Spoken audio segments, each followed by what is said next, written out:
No prize. Bummer. Better luck next time. Got a minute? I have something to do now. Let's talk later. Okay. Bye for now. Goodbye.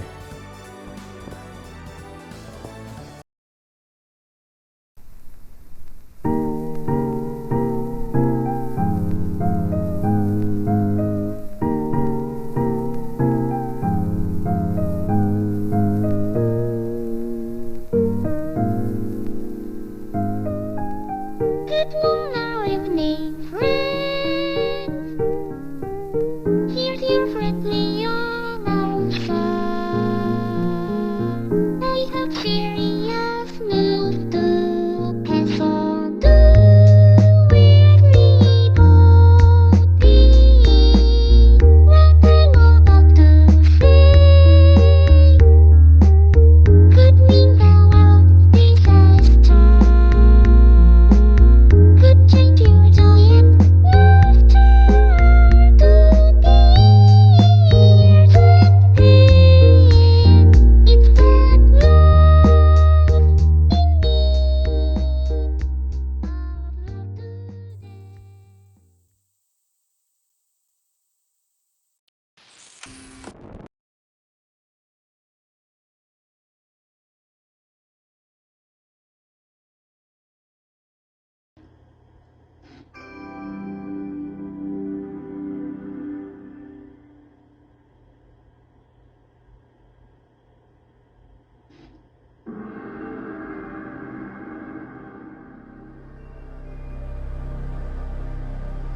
Hi friends, welcome back to the second NOMOIDA review of Shenmue, originally released for the Dreamcast on December 29th, 1999, primarily directed by one of gaming's earliest auteur figures, Yu Suzuki.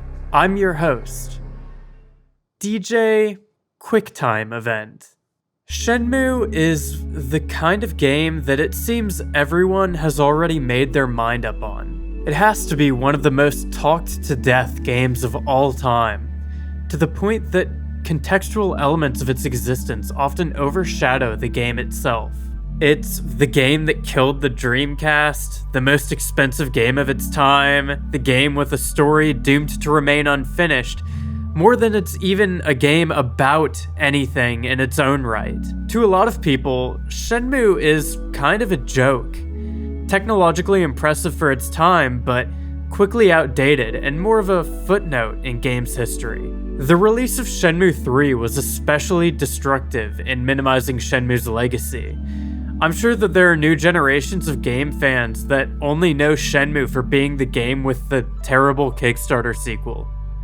There's something really depressing about this to me. Beyond the innovation, beyond the influence, and beyond the backstory, Shenmue encompasses something that is genuinely worth experiencing and discussing today. Practically, as a video game, Shenmue is still so left field in design that there is truthfully nothing quite like it. Shenmue is experimental. It can be esoteric to a fault. And the exact collision of technology, vision, and resources that produced it will never happen again. Shenmue is the genuine article of a game that hundreds of independent creators have inadvertently tried to capture since. A real, fully defined early 3D world with genre-defying exploratory gameplay, a character-driven story with a de-emphasis on combat, where the primary mode of interaction borders on life simulation. An open world game where every single character has a name and a backstory, released 2 years before GTA 3. Much like Yume Nikki, the fact that Shenmue exists in this timeline in as perfect of a state as it does feels surreal in its own right. Speaking of Yume Nikki, anyone who stuck with me to the bitter end of my last review might remember that I said that I had a specific game in mind that I would review after it. Now's my chance to be honest with you. I was straight up lying. I had no idea what game I was going to pick. and I was totally cool with having lied about the game being in that video somewhere if I thought of something else. I wanted to review something that was as far detached from Yume Nikki as possible. So here we are with Shenmue, a game that I happened to use one song from in NOMOIDA Reviews Yume Nikki, making me technically not a liar. I don't even know where to begin with the differences between Yume Nikki and Shenmue. Kikiyama made Yume Nikki with freeware from Vector and an $80 copy of RPG Maker, where Shenmue was literally the most expensive video game ever developed when it released.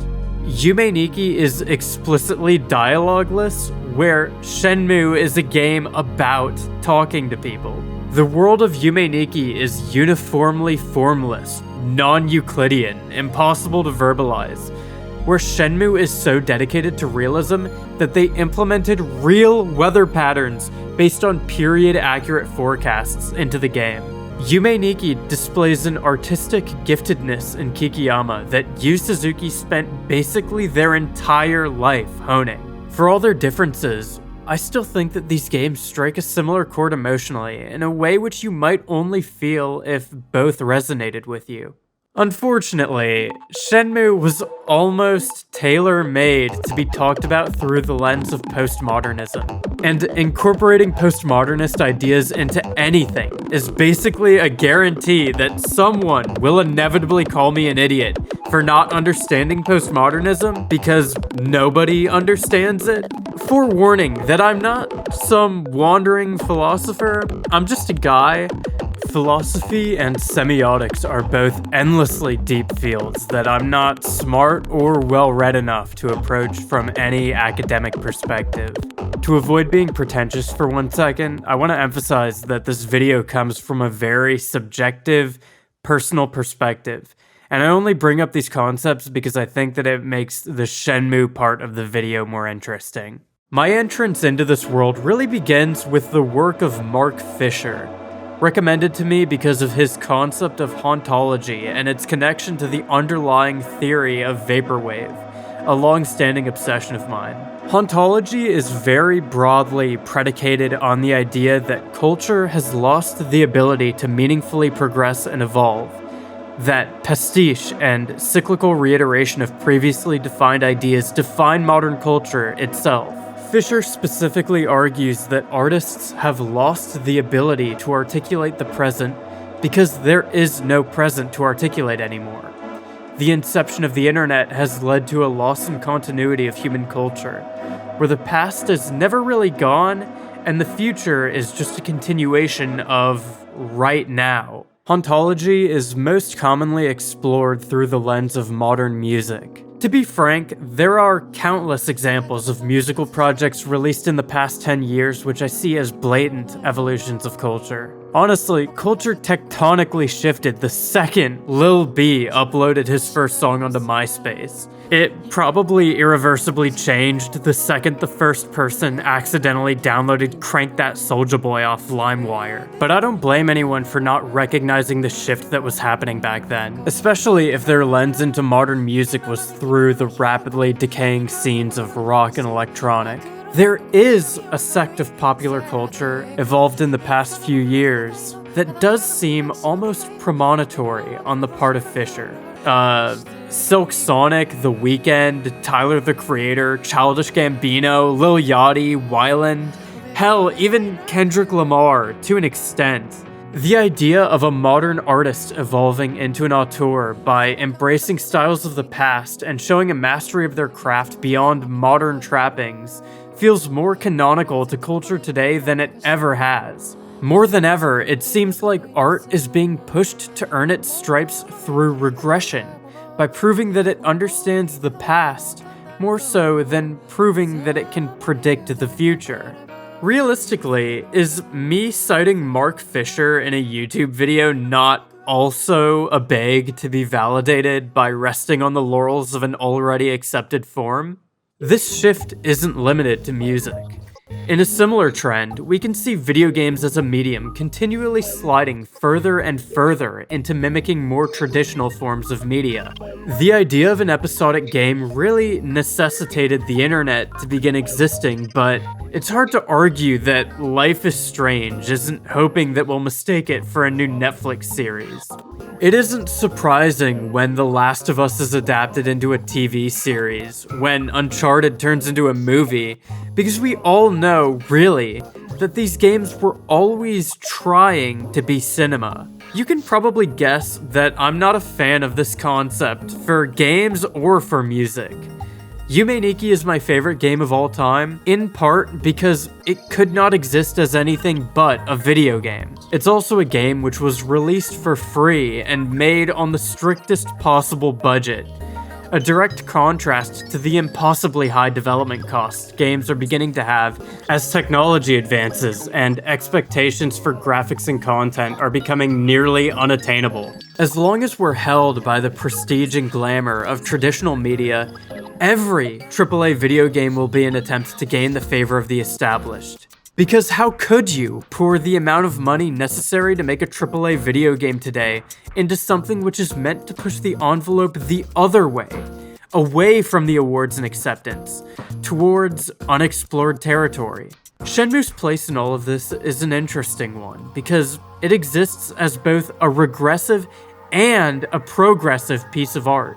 Shenmue was one of the most technologically advanced games of its period.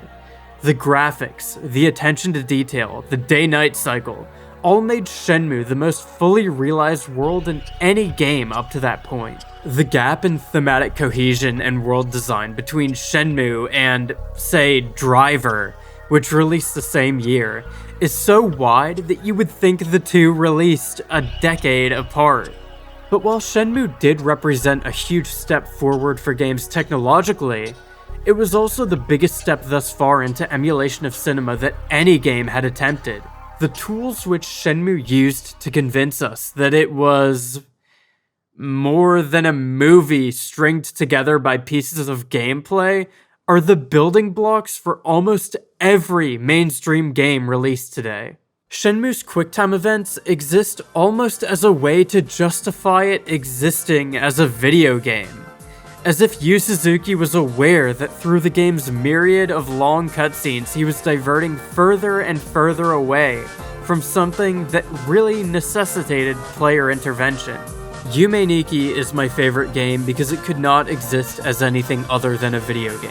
By the end of this, I hope to accomplish the Herculean task of proving that Shenmue actually also can't exist as anything other than a video game, even though it already does.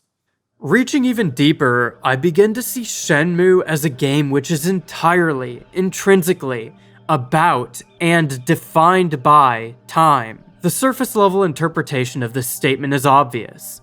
Shenmue exists on a day-night cycle, within a strict set of days, and most conflict within the story stems from timing-related anachronisms wherein our protagonist, Ryo, misses a window of time or has to wait for a window of time to do something.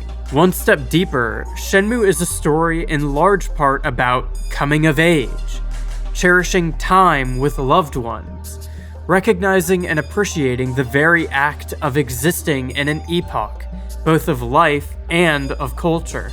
Starting to hit some real barometric pressure, Shenmue is, itself, a period piece, being released in 1999 as a portrait of a specific real town in Japan in the year of 1986.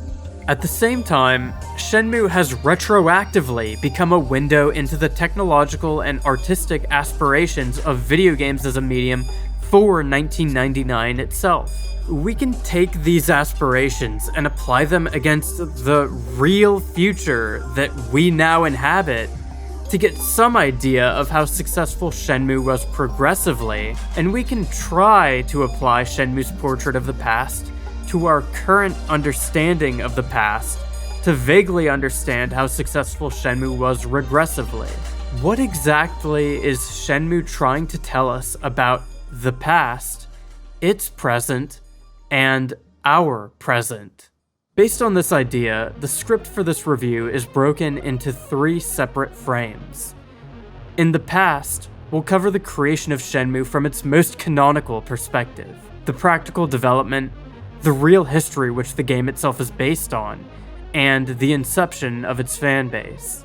In the present, I'll speak one step deeper about Shenmue as an art piece that describes my present, and try to understand what exactly the game thinks I want, and what it ended up giving me. In the present continued, we finally reach the floor of this trench, and I attempt to strike at the heart of the progression of time and culture with an understanding of what Shenmue means today. What today even is.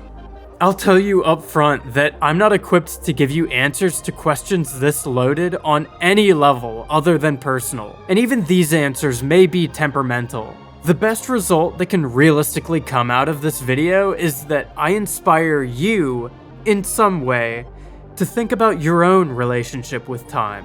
These conversations can be uncomfortable, but it might be the only chance either of us have to get out of this thing alive. By the way, I'm guessing that most of you already have a short list of games in your mind that you think are better versions of Shenmue. Most fans of the series would contest that Shenmue 2 is better than the original. I think it has a couple of really impressive upgrades given the short turnaround, but it's a less interesting game to talk about overall. Obviously, everyone is going to bring up Yakuza. Guess what, buddy?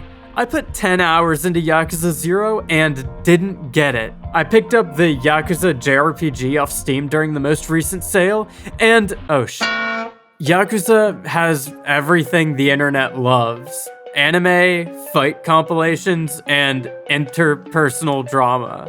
It's basically Sega's way of making new Shenmue games without giving money to Yu Suzuki, and yeah, in a lot of ways, they are much more enjoyable games to play.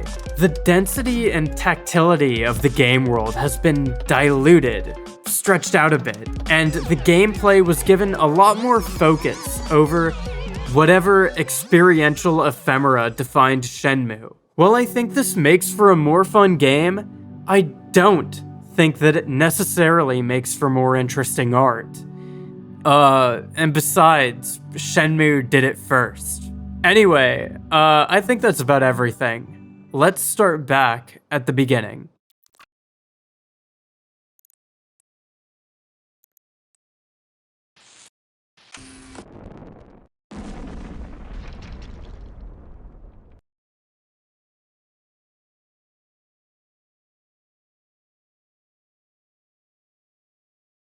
One of my first real interests as a child was game collection.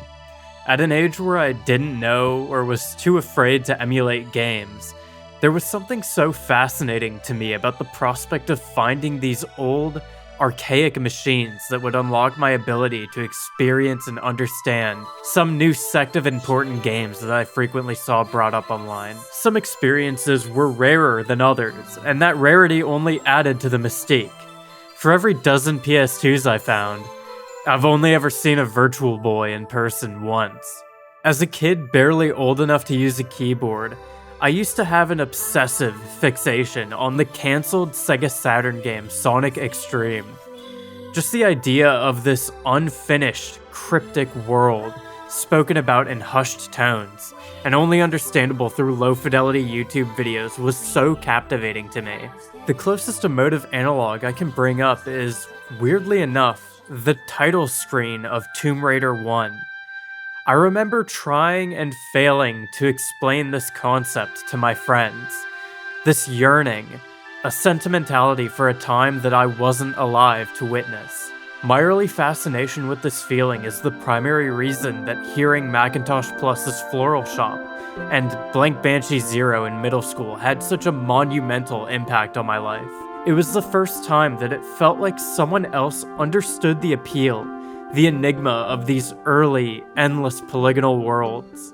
I had no idea that music, art in general, was capable of communicating something which is so impossible to verbalize, until the exact second that Sade's voice bursts into that first track of Floral Shop. Blank Banshee Zero very prominently features the set of polygons for none other than Lara Croft's front faceplate. No matter how I try to rationalize it, that connection will never seem incidental to me.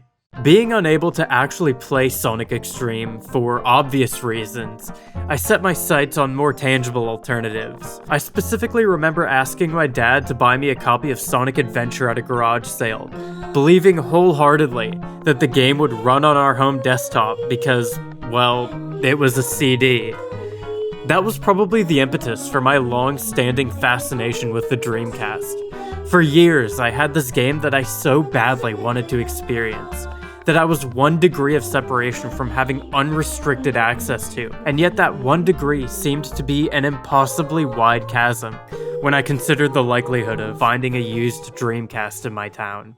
There's something so undeniably appealing about the Dreamcast as a piece of hardware. It was extremely successful at feeling culturally relevant. David Bowie was in the Nomad Soul, Michael Jackson was in Space Channel 5, and the entire system just had this style that bled into everything, from the main menu UI to the unbelievable OST lineup of almost every major game released for it. Beyond the kitschy Y2K aesthetics, which aged like fine wine into some strain of discerning retrofuturism, it was a bid by Sega to win back the favor of console gamers, after having shafted them 3 times in a row with the Sega CD, 32X, and Sega Saturn respectively. To their credit, the Dreamcast had it where it mattered. It didn't have many games, but its tight, curated collection is one of the most consistently interesting and enjoyable of any console ever. Sonic Adventure 1 and 2, Skies of Arcadia, Jet Grind Radio, Blue Stinger, Illbleed, Power Stone, Phantasy Star Online, and, of course, Shenmue. I eventually was able to find a Dreamcast, sitting in a pile of otherwise unremarkable trash one uneventful weekend day. I was growing up right in the sweet spot where the generations that played these consoles in their youth were all going to college. Their parents were liquidating their stuff without understanding the value of it, and retro games weren't yet viewed as collectible, just as outdated.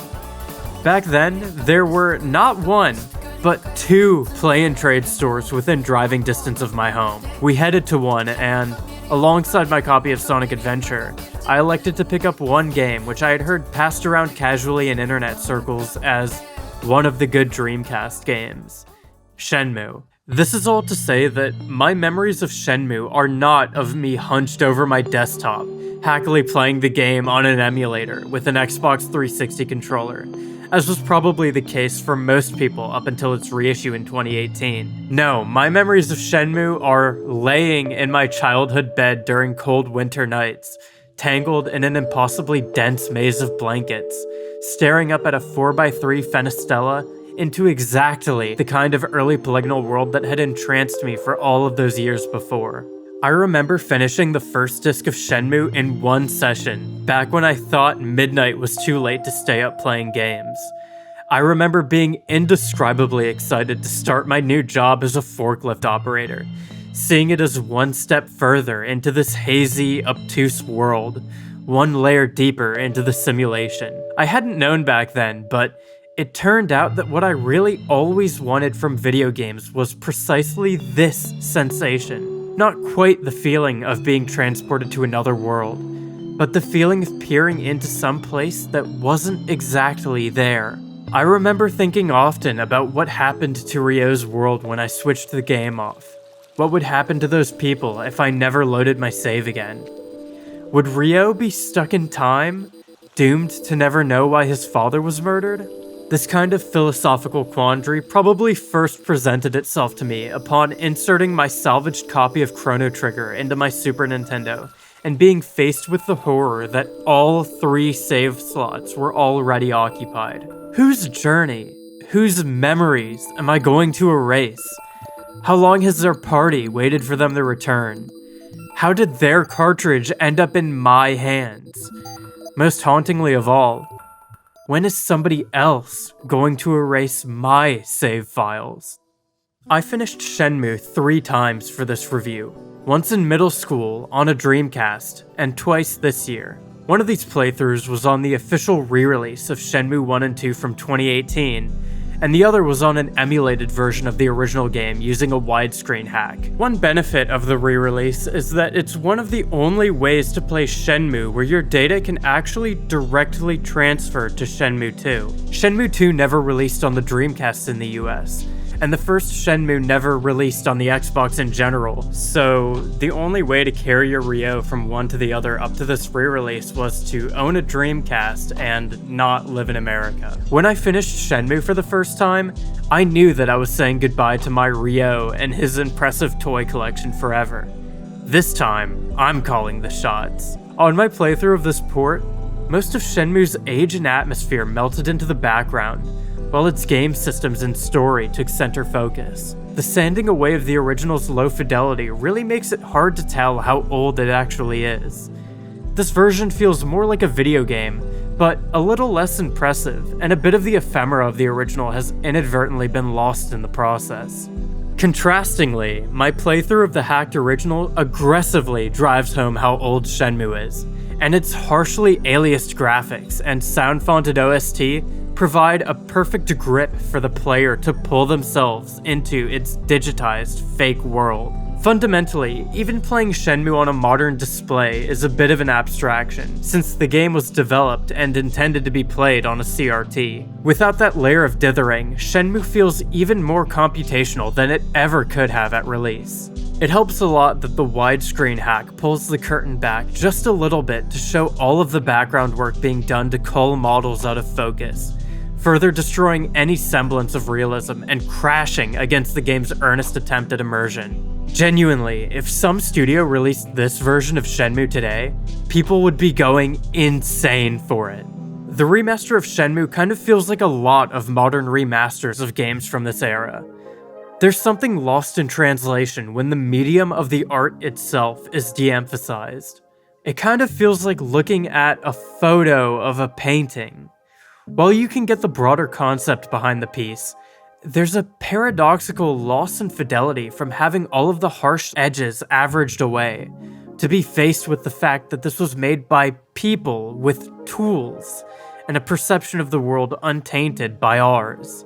I have to say, these are two very different, extremely worthwhile ways to play Shenmue. One emphasizes Shenmue's projection into the future, while the other highlights the ghosts of its past. One is more compelling as a video game, and one is more compelling as an experience. Seeing as this is a review centered around the dissolution of time, I'm going to hard cut between my footage of the remaster and the original throughout this review, whenever one feels more fitting than the other. I promise that there's some deep artistic reason why my mouse is on screen for some of the remaster footage too. Documentaries and footage of Shenmue's development perfectly place it in exactly the same realm as every game that has ever not come out. In every respect, Shenmue seems like a game that should have been far too overly ambitious to ever actually be finished. So often, projects this large are completely doomed to either never complete, or to spend years in development hell before ultimately releasing as a shell of their former potential, cursed to be remembered more for the promise than the reality.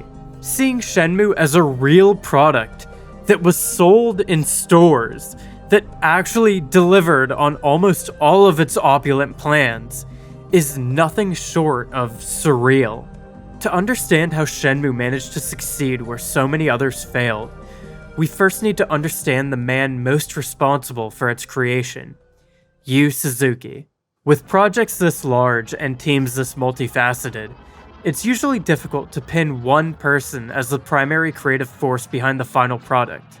A lot of modern coverage of Shenmue tends to insinuate that Yu Suzuki is a bit of a pretentious hack, someone that doesn't play or understand video games, who asked for a ludicrous budget to ideate a self-indulgent game series that was destined to lose money. I cannot emphasize enough how much this isn't the case. If anything, Yu Suzuki is one of the most talented, influential game directors of all time, and his outsider approach to game design has allowed him to advance the medium countless times over in ways that his colleagues simply could not. You may remember in my last review that I called the video game Yume Nikki the best video game ever made. When asked what the best game of all time is during an interview in 2019, Yu Suzuki responded with Whack-A-Mole. When two journalists with Game Informer flew to Japan to interview him for Shenmue 3, he made them sit in traffic with him for over 2 hours so they could all go to Chinatown to make them understand why he likes China so much. If you don't love this guy after hearing that, I can't do anything for you. Suzuki was 26 when he joined Sega as a programmer. Within 3 years of joining, he conceptualized and led the development of Hang On, Space Harrier, and Outrun, 3 of the most iconic and successful arcade games of all time. These games were made under the influence of very few people. Suzuki has said that his earliest projects were developed with teams of only 4 employees. Throughout his career, Suzuki would also go on to spearhead Afterburner, Virtua Racing, and Virtua Fighter, which was the first 3D fighting game, and the inspiration for the PlayStation's 3D hardware. The PlayStation was planned to be a 2D console before Virtua Fighter came out. Shigeru Miyamoto said that he didn't want to make fighting games for years after its release, because he felt that he had been beaten to the punch. Virtua Fighter is the only video game which is on permanent display at the Smithsonian. Suzuki has famously said that he does not like playing video games. So much of his most revered work stems from attempts to bring cinema into games. Outrun was based on the movie Cannonball Run, and Afterburner was inspired by Top Gun. In general, Suzuki has always drawn from mediums other than video games to conceive his projects. As he evolved as a developer, he gradually shifted to using experience as the driving force behind his game design. He started to see promise in Virtua Fighter after noticing that players would audibly react in pain when their characters were hit, being an early glimpse into the promise of immersion in games. This dichotomy between the restrictive linearity of cinema and the amorphous unpredictability of user experience is the exact crossroads at which Suzuki's next game would take form. Early in the Sega Saturn's life cycle, Suzuki was involved with making a prototype game named The Old Man and the Peach Tree. This was only a basic tech demo for the Saturn, but it eventually served as a foundation and tone and atmosphere for his next project, an RPG set in the Virtua Fighter universe.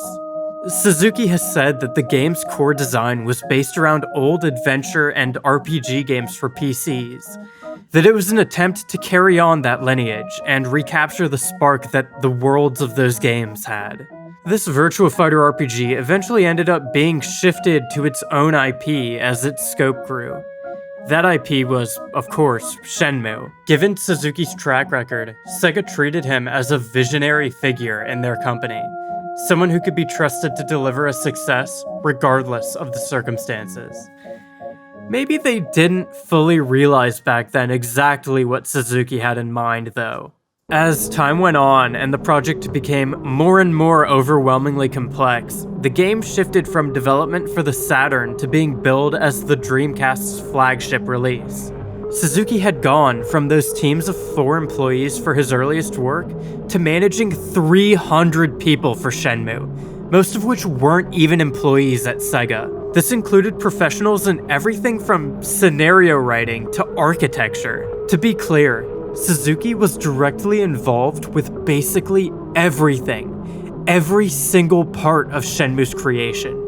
From the story, to the music, to the voice acting, to the 3D modeling, to the vector math used for programmatic movement in the game. When the game switched from the Saturn to the Dreamcast, he knew what hardware to expect from the new system because he helped create its architecture. It's not out of line to say that the Dreamcast itself was literally built to play Shenmue. Shenmue's story was written in consultation with multiple film directors, a screenwriter, and a playwright as 11 distinctive chapters, and the first Shenmue game encompasses only one of these chapters.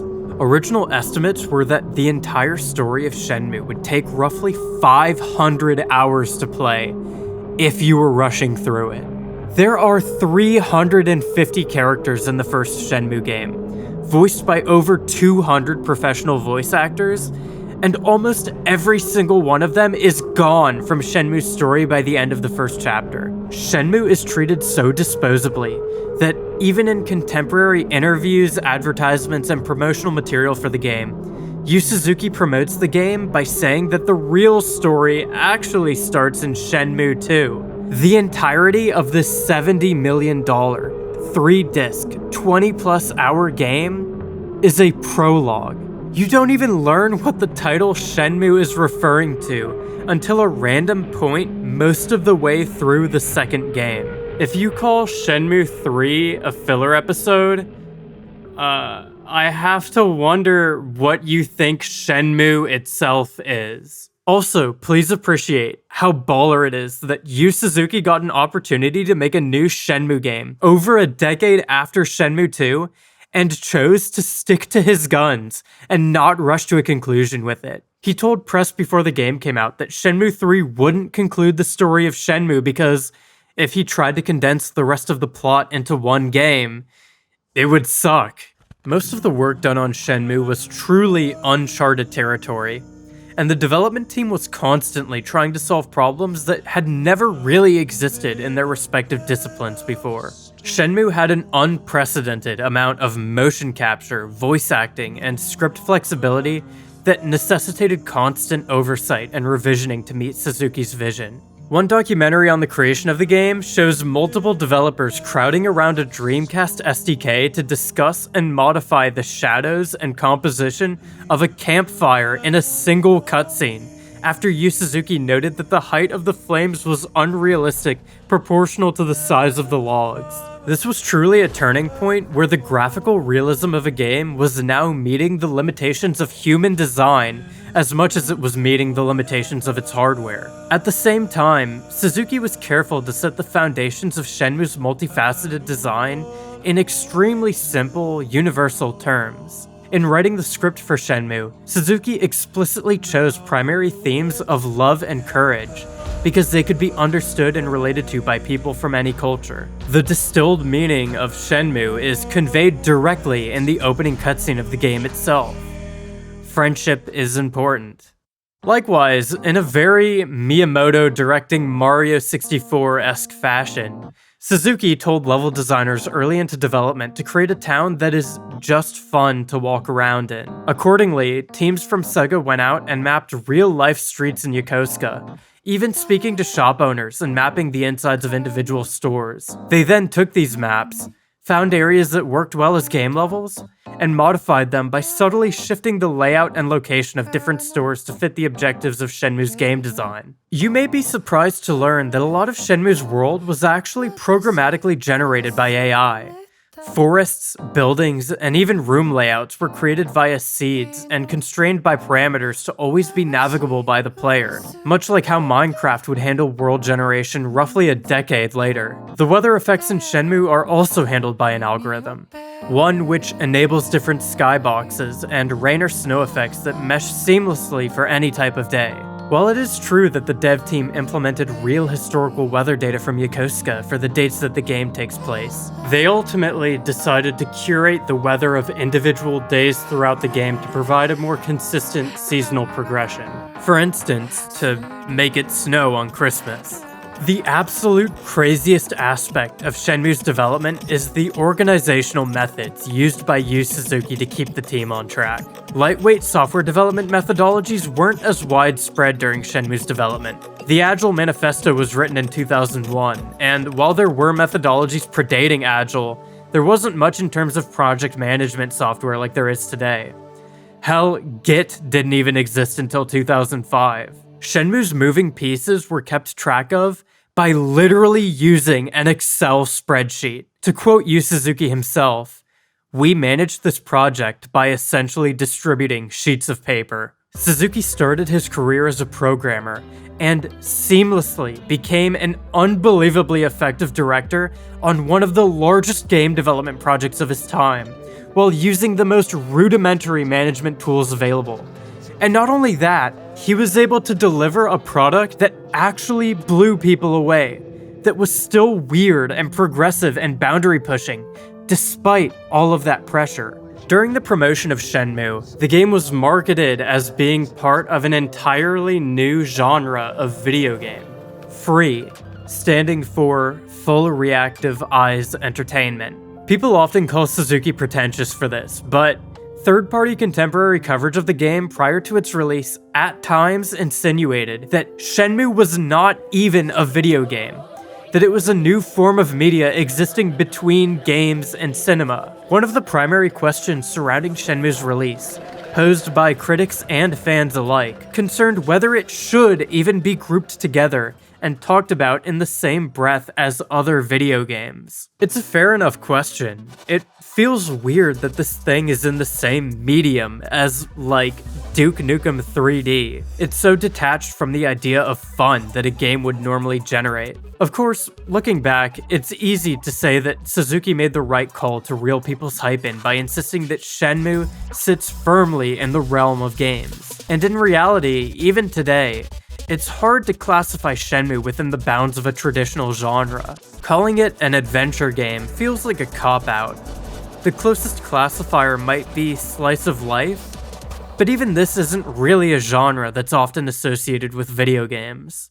In a Q&A Suzuki did about the creation of Shenmue, one of the crowd members asked him about the value of conveying the banality of everyday life in a game. Suzuki responded that, by pursuing something that other games don't find value in pursuing, Shenmue inevitably came to find its own identity unique from other games in the industry. Knowing that most of the work put into Shenmue would go unnoticed by most players, Suzuki placed a bet on the overarching continuity of the game's world being enough to subconsciously transcend the experience even for casual observers. This kind of experimentation is why I love independently made games, because they're free from the baggage that would normally inhibit ideas like this. Suzuki sidestepped this inhibition by basically not caring about making something broadly appealing, regardless of the weight on his shoulders to deliver a system-selling game for Sega to recoup their absurdly large investment in him.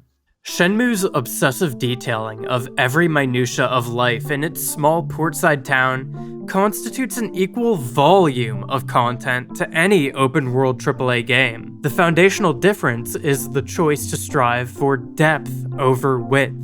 Shenmue is so considerate of realism, of period accuracy, that it borders on simulation in its attempt to capture and sometimes evangelize even the most boring parts of its own world. The icon of Shenmue, the thing that everyone associates with this game, is a forklift. If that doesn't speak volumes about the kind of game this is, I don't know what does. Being entrenched in the banal has always had value from the perspective of art and philosophy. David Lynch is maybe the world's most outspoken advocate for transcendental meditation. Phil Elverum, frontman of the Microphones in Mount Erie, once autobiographically noted that his entire perception of music changed after going to a Stereolab concert as a young man and listening to them play a single chord for 15 minutes. Quote, "Something in me shifted. I brought back home belief that I could create eternity." The same separation from temporality can be felt in Shenmue's own hyperfocus on the prosaic. This dedication to the mundane brings to mind the story of Marion Stokes, an archivist who painstakingly recorded and maintained a collection of around 840,000 hours and 71,000 VHS tapes of constant airings from various major TV networks. Stokes maintained 3 storage units and 9 separate properties which housed these tapes. Her level of maintenance and commitment to consistency have led to her collection being basically the only true archive of most of the media she captured, meaning she single-handedly saved a very significant portion of human history from being completely lost forever. While it's easy to see this as some kind of unkempt, hoarder-like obsession, contemporary interviews with Stokes and testimonials from her family reveal that she was very consciously approaching the project from a philosophical, anthropological perspective. She would say that nobody else is going to capture this, that her end goal was to protect the truth. The idea of where this truth in recalling the past lies is really where Shenmue begins to set itself apart from other period pieces. Most portraits of a time and place accentuate those feelings which implant the strongest sense of gravitas in us. The harsh neon of Vice City, the whipping particulates of Ghosts of Tsushima, the inescapable political intrigue of every Assassin's Creed game convince us of a hyper-real past, amalgamated from everything that stood out, cutting everything that didn't. Most games are post-impressionistic in nature. Rejecting the triviality of captured reality, they skipped impressionism itself entirely. Part of this phenomenon might be chalked up to the unintentional influence of the sieve of time on our recalling of the past. Part of it may stem from the fear that a truly accurate period piece would be too boring to the average viewer. The more a piece begs to be taken seriously as period accurate, the more aggression can be put behind observations of anachronisms in its simulation. I mean, is it not kind of eye-rolling that the arcade in Ryo's hometown is full of Sega arcade games? More specifically, games spearheaded by Yu Suzuki? We know that this is because these are games that Sega holds the license to, making them the easiest to include in their own work. But, like, they don't got Pac-Man in this Of course, if we're gonna go down this pedantic rabbit hole, eventually we're gonna end up asking why the cassettes in the game all feature fake artists instead of, like, licensed albums by Seiko Matsuda and Tatsuro Yamashita. The answer is that, while Shenmue's locale does share a namesake and a striking resemblance to parts of the portside city of Yokosuka, Japan, the game isn't biographical in nature. Ryo isn't a real person, and this version of Yokosuka didn't exist in 1986 or any other time. Shenmue is, instead, a heart-wrenchingly intimate recreation of the concept, the feeling, the heart of Yokosuka, and the people who live there. Ontologically, it can be said that the definition of anything in our world is shifted by the perception of the one defining it. Is there any hope in truly, perfectly capturing anything from a purely objective point of view, let alone something as ephemeral as existing in a place at a time from the perspective of someone else? This schism between what is perceived and what actually exists is the exact gap wherein art is formed. If there's any meaning we can pull from Shenmue, it's that Yu Suzuki really loves Yokosuka.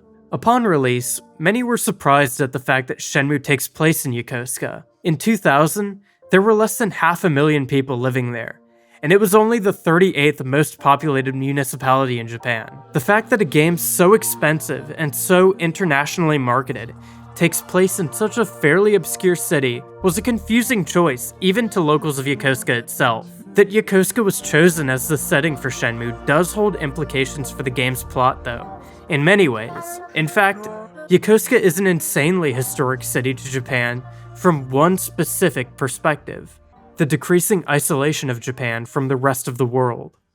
Geographically, Yokosuka serves as a kind of entranceway to Tokyo Bay, meaning it's always held strategic importance as a perimeter to trading ships entering Japan. The Tokugawa shogunate of the Edo period originally established a shipping inspection post in Yokosuka in the 18th century, and the shores of Yokosuka were eventually used for coastal artillery as protective measures against foreign invaders.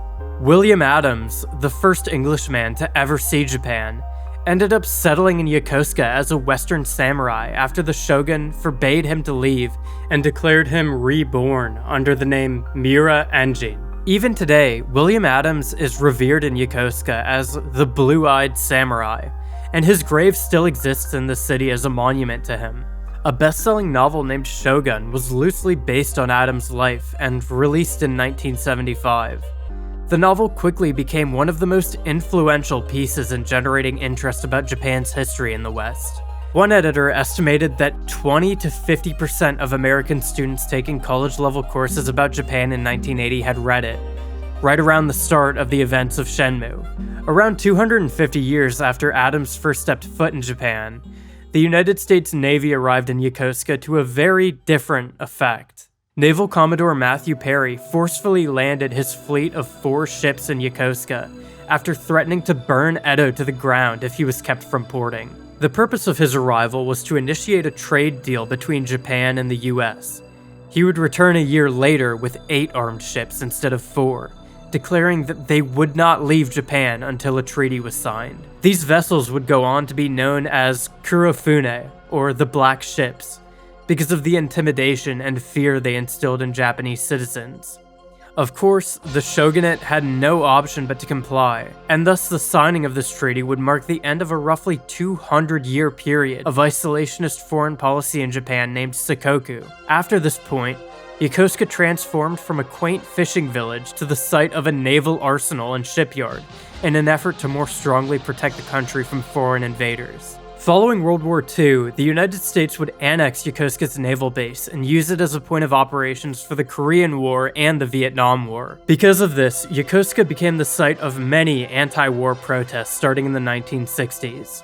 A number of foreigners began to live in Yokosuka due to this naval base. In fact, specifically, Dobuita became known for being extremely Americanized due to its proximity to Yokosuka's naval base, with many of its shops catering to English-speaking customers and even accepting US currency. The Sukajan jackets that American soldiers brought back from World War II, the ones with custom embroidery that were meant as souvenirs from Japan, those are considered to have started in Yokosuka. From William Adams to the Black Ships to the US naval base, Yokosuka has always had some connection to the eroding isolationism and increasing westernization of Japan. In many ways, the local sphere of the Black Ships seamlessly shifted into a distrust of the Navy. Locals recount being told not to hang around Yokosuka at night in the 1980s, because of the naval crew bar hopping in Dobuita. If you weren't aware of this history, the overwhelming presence of sailors in Shenmue's narrative may have seemed odd to you.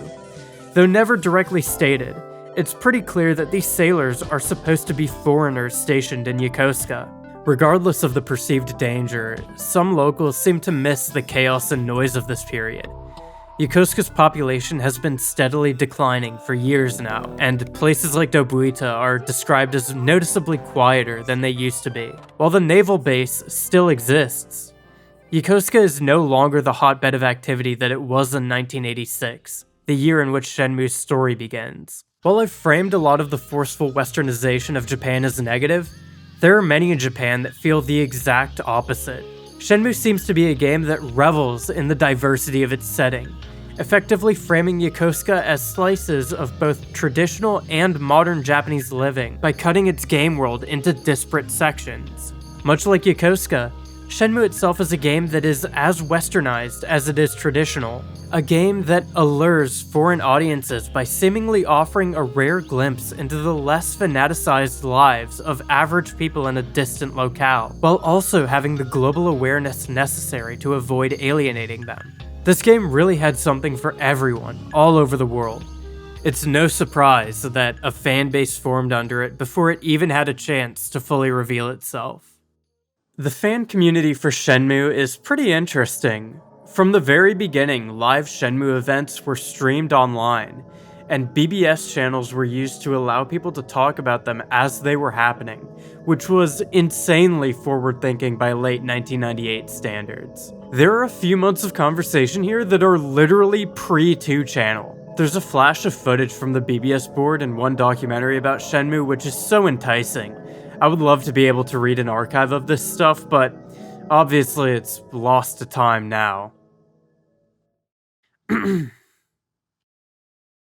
Fine, just kidding, here it is. Sega had a network of BBS channels for everything from the Sega Saturn to PC games to even stuff like karaoke. I Want to Go Karaoke, presented by Heavenly Fighter on February 15th, 1999. I want to sing. I want to sing, I want to sing, I want to sing, I want to sing! It's a bad place to work. It hurts that I'm not the same age as you, but I came here for a job, so I don't have any friends. First of all, it's useless because the workplace is off. Uga! It's only for drinking parties, so I don't know when it will be next time, damn it. So, is there anyone in a similar position? I want to cry. I want to cry. In that case, go alone! If I want to go, I will go alone. I'm a little lonely. Take it easy. In an unprecedented move, they opened up an entire channel dedicated exclusively to Shenmue over a year prior to its release. This was an extremely effective way to get the early Japanese internet invested in Shenmue, with early GeoCities fan clubs emerging and forming a web ring to collectively hype each other up for the game. Before Shenmue even came out, people were making fan art of the characters, speculating on story points, and trading information shared at different promotional events across Japan. By October 1999, 2 months before Shenmue released, one independent fan page already had 20,000 visits. These are also some of the only websites you will ever see that have dedicated instructions on how to view them correctly in the Dreamcast web browser. Fittingly enough, these archives perfectly capture even the most banal, arbitrary thoughts and feelings of fans from this time at the same magnification as the most poignant. I read posts about how hot it was on the day of certain conventions, how people were annoyed because they got turned away at the gate for not having a ticket. For every 100 people talking about how good the graphics are, you'll find one guy pontificating on the true essence of a role-playing game, and explaining how Shenmue meets the platonic ideal of an RPG more than any Dragon Quest game, making free a necessary indicator to differentiate Shenmue from its contemporaries. People watching the first demonstration of the game were already saying that QTEs seemed annoying, like wow, these guys were tapped in. A lot of the most interesting dialogue about Shenmue comes from before people even really knew how weird this was going to be as a game. It reminds me a bit of Death Stranding's release, where the esotericism of its promotion turned out to not be a marketing gimmick. It was just a fair representation of what the game actually was: esoteric. But unlike Death Stranding, people were generally very happy with Shenmue when it released. Call it fanboying, hanging on to the last hope of a dying console. But I like to think that these people understood that they were witnessing a shift in culture, that something genuinely interesting and boundary pushing was happening. This was probably the first time any of them had participated in an online community dedicated to hyping up a new video game, and I think it's a safe bet that it wouldn't be the last. By the time Shenmue was released, Sega basically knew that they were going to lose money on it. It's been rumored before that Shenmue would need to sell more copies than the Dreamcast itself to be profitable. Suzuki has said that while Sega did lose money on Shenmue, his studio AM2 easily made back the difference with profits from Virtua Fighter 3 and 4. Figures on how much the game actually costs to make are inconsistent, because much of the money that went into the game at that time was being used to concurrently develop Shenmue 2. Suzuki and Sega have described Shenmue as a company project, one which wasn't necessarily intended to make money, more than it was to push their internal teams and increase public perception of the company itself. From that perspective, Shenmue was pretty undebatably successful. Critics universally called the first game revolutionary, unmissable, and a landmark for gaming as a medium. The Next Generation review of the game from December of 2000 outright says, "Everyone on Earth owes it to themselves to play this." Sega fans seemed equally excited about the game. It went on to sell 1.2 million copies for the Dreamcast, which would be very impressive for any game that didn't cost tens of millions of dollars to make. In the English-speaking world, things really started to pick up in late 2000 after the game was featured in a few gaming magazines.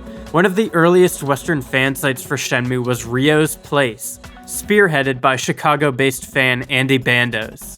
Over the years, this site would spiral into its own message board and eventually evolve into the modern-day community known as Shenmue Dojo, which remains one of the most comprehensive and popular sites for cataloging basically everything related to Shenmue on the English-speaking web. The site today actually has an amazingly all-encompassing archive and write-up on its own history, being a self-fulfilling encyclopedia on all of Shenmue's history, including itself.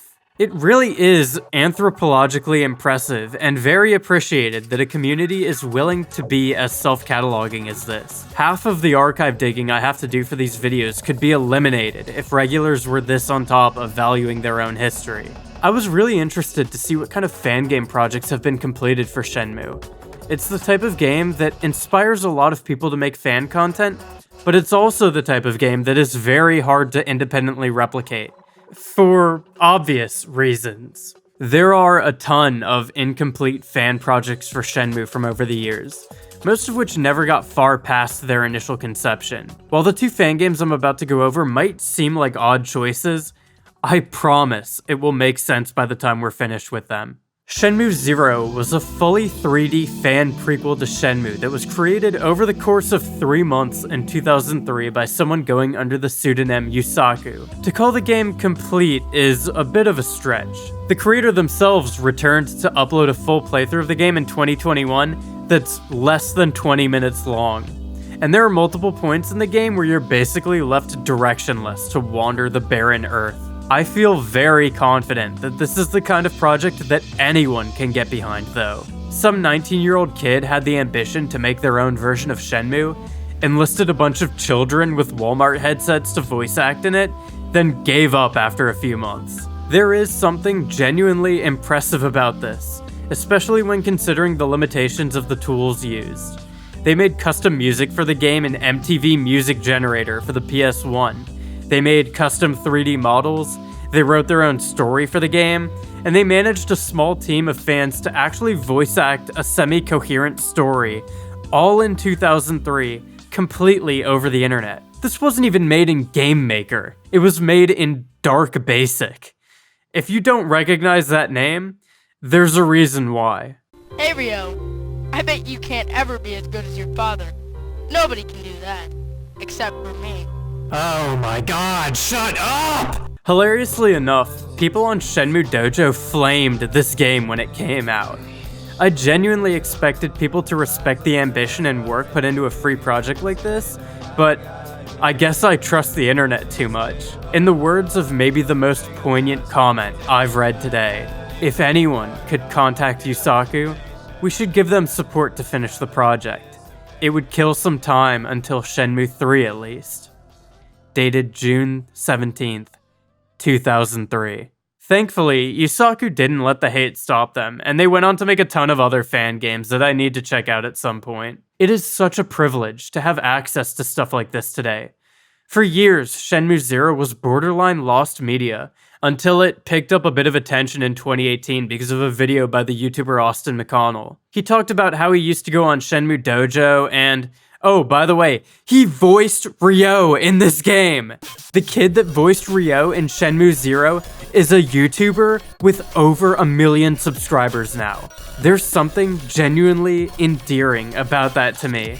That at some point, most online entertainers were just another faceless person looking for community through the internet. I feel like the value of fan projects in general are affirmed entirely through this example alone. Given the chance to create something, some people will always take the opportunity to project themselves into their art. Yusaku and Austin probably never thought in 2003 that some stranger would be playing and talking about their game exactly 20 years later, but here I am. This next game provides maybe an even crazier validation of the work put into these fan projects. Given that Shenmue is a Sega IP, it's no surprise that the Sonic fandom quickly seeped its way into the game's online communities. The Sonic franchise probably has the longest lasting, most consistent fan game community of any game series. So much so that there's an entire website dedicated to them. Long before sites like itch.io, and even before the Yo-Yo Games Game Maker forums, people were sharing these fan games through the infernal maze of Sonic forums scattered across the internet. Pages like Sonic Stadium, Sonic Retro, Sonic HQ, Sonic Planet, and Sega Extreme hosted a network of indie game developers hoping to gain an audience for their work. Shen Sonic is the self-proclaimed first complete Shenmue fan game. Originally posted by a user named SimSonic in June of 2001, before Shenmue 2 released. This game is a top-down translation of Shenmue's world and layout, with all of the characters replaced by Sonic Universe alternatives. Once again, this is the kind of stuff that could only result from the early composition of the internet, where people were incentivized to make and release completely unmonetizable passion projects out of the sheer thrill of being able to share said projects with the world. There are weird inside jokes, references to the creator's personal friends, out-of-place MIDI tracks that they probably just wanted other people to listen to. It has all of the appeal of browsing any random person's GeoCities website, and I mean that in the nicest possible way. The guy that made the game, SimSonic, became a bit of a celebrity in the Sonic fan games community around this time, getting interviewed by the owner of Sonic Stadium and earning over 100 votes in a fan games award competition hosted by the site. He had a pretty strong personality too. He would bite back at people who insulted the game, and he was freestyling emoticons left and right in his messages. You jackass! You couldn't even dream about making a game like Shenmue, so shut your trap. I'm inviting you to please pause the video now and try to come up with what happened to this guy. Like, where do you think he is today? Seriously, go ahead. SimSonic actually put his real name on the game as well. Simon Elo. He was around 16 years old when this all happened, making him 36 today. Simon Elo is a Finnish politician that formerly sat on the Finnish parliament, where he represented over 700,000 registered voters. You're probably thinking, they just have the same name, it's not the same guy. You're wrong. He posted about it on Twitter. He even gave out some secret cheat codes for the game. There was a 4-year period where 700,000 Finnish people could say that their representative put a MIDI recreation of Miller Ball Breakers from Jet Grind Radio into his Sonic fan game. There is one thread on Reset Era where someone passingly mentioned this, and a few people dug into his party history to find out that he was part of a party that was actually hardcore seriously racist. He saw this thread and went out of his way to DM one of the people in it to tell them that he left his party after they started taking racist stances and actually lost his position in parliament because of it. Simon Elo works in a city council now and was one of the establishing members of the Blue Reform Party, which has a primary focus on enabling human rights in Finland. I'm not gonna pretend like I know enough about the geopolitical state of Finland to comment on his political stances in any way, but this guy made Shenmue. Stories like this just exist on the internet, and nobody knows about them. What a time to be alive. It would be impossible to box up all of Shenmue's contextually relevant history and present it to you as one chapter of a video essay, but I think this encompasses enough to give a valid idea of the time and place of its creation, the real world tied to its simulation, and the fan base which ultimately influenced our modern perception of it. Shenmue is simultaneously as AAA and as independent as games get. It's as experimental as it is begging for acceptance. It's a game that tries to marry modernity and tradition, one that managed to capture minds all across the world with its encompassing vision. A game that had fans before it even had a trailer. Technology so predictive that the fact that it was ever new is weird to think about. With the past understood, let's shift our focus towards the present and attempt to define Shenmue within the confines of its own medium today.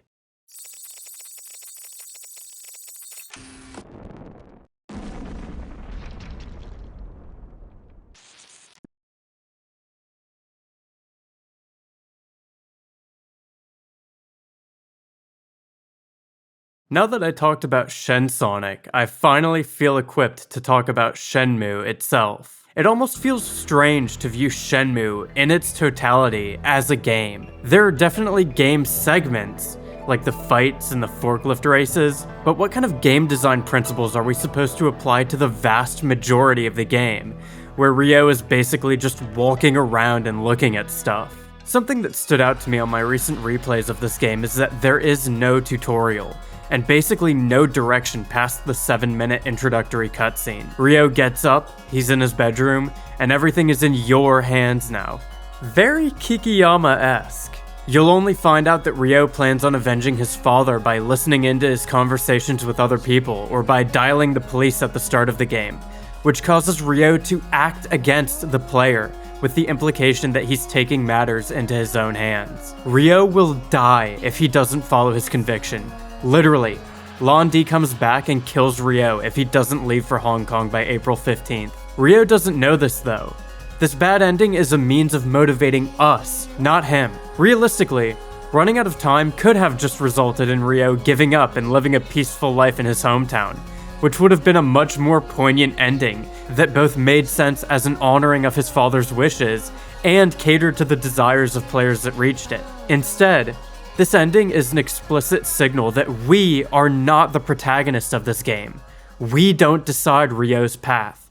He does. As time elapses, the entire breadth of this game's systems will fold out like an accordion at whatever variable rate you're capable of finding them. It could take you an in-game month to find out about the 3 blades, or you could do the same on your first day. Ryo automatically finds Megumi caring for an orphaned kitten at whatever point he first ends up walking into Yamanose. In this interaction, the player learns the importance of talking to people, and is given their first lead on someone who may continue the main storyline. Ryo is automatically accosted by a woman looking for a specific house upon his first entrance of the subsequent area, Sakuragaoka. This teaches the player how to search for things in the environment using the first-person camera. Later on, more automatic events in the plot will clue you in on how to do QuickTime events, how to fight, and how to perform any other action which you'll use from then on out. When people give you directions in this game, they just tell you the name of a place, a person who works there, and maybe a landmark near the location if you're lucky. Ryo doesn't have a minimap of Dobuita.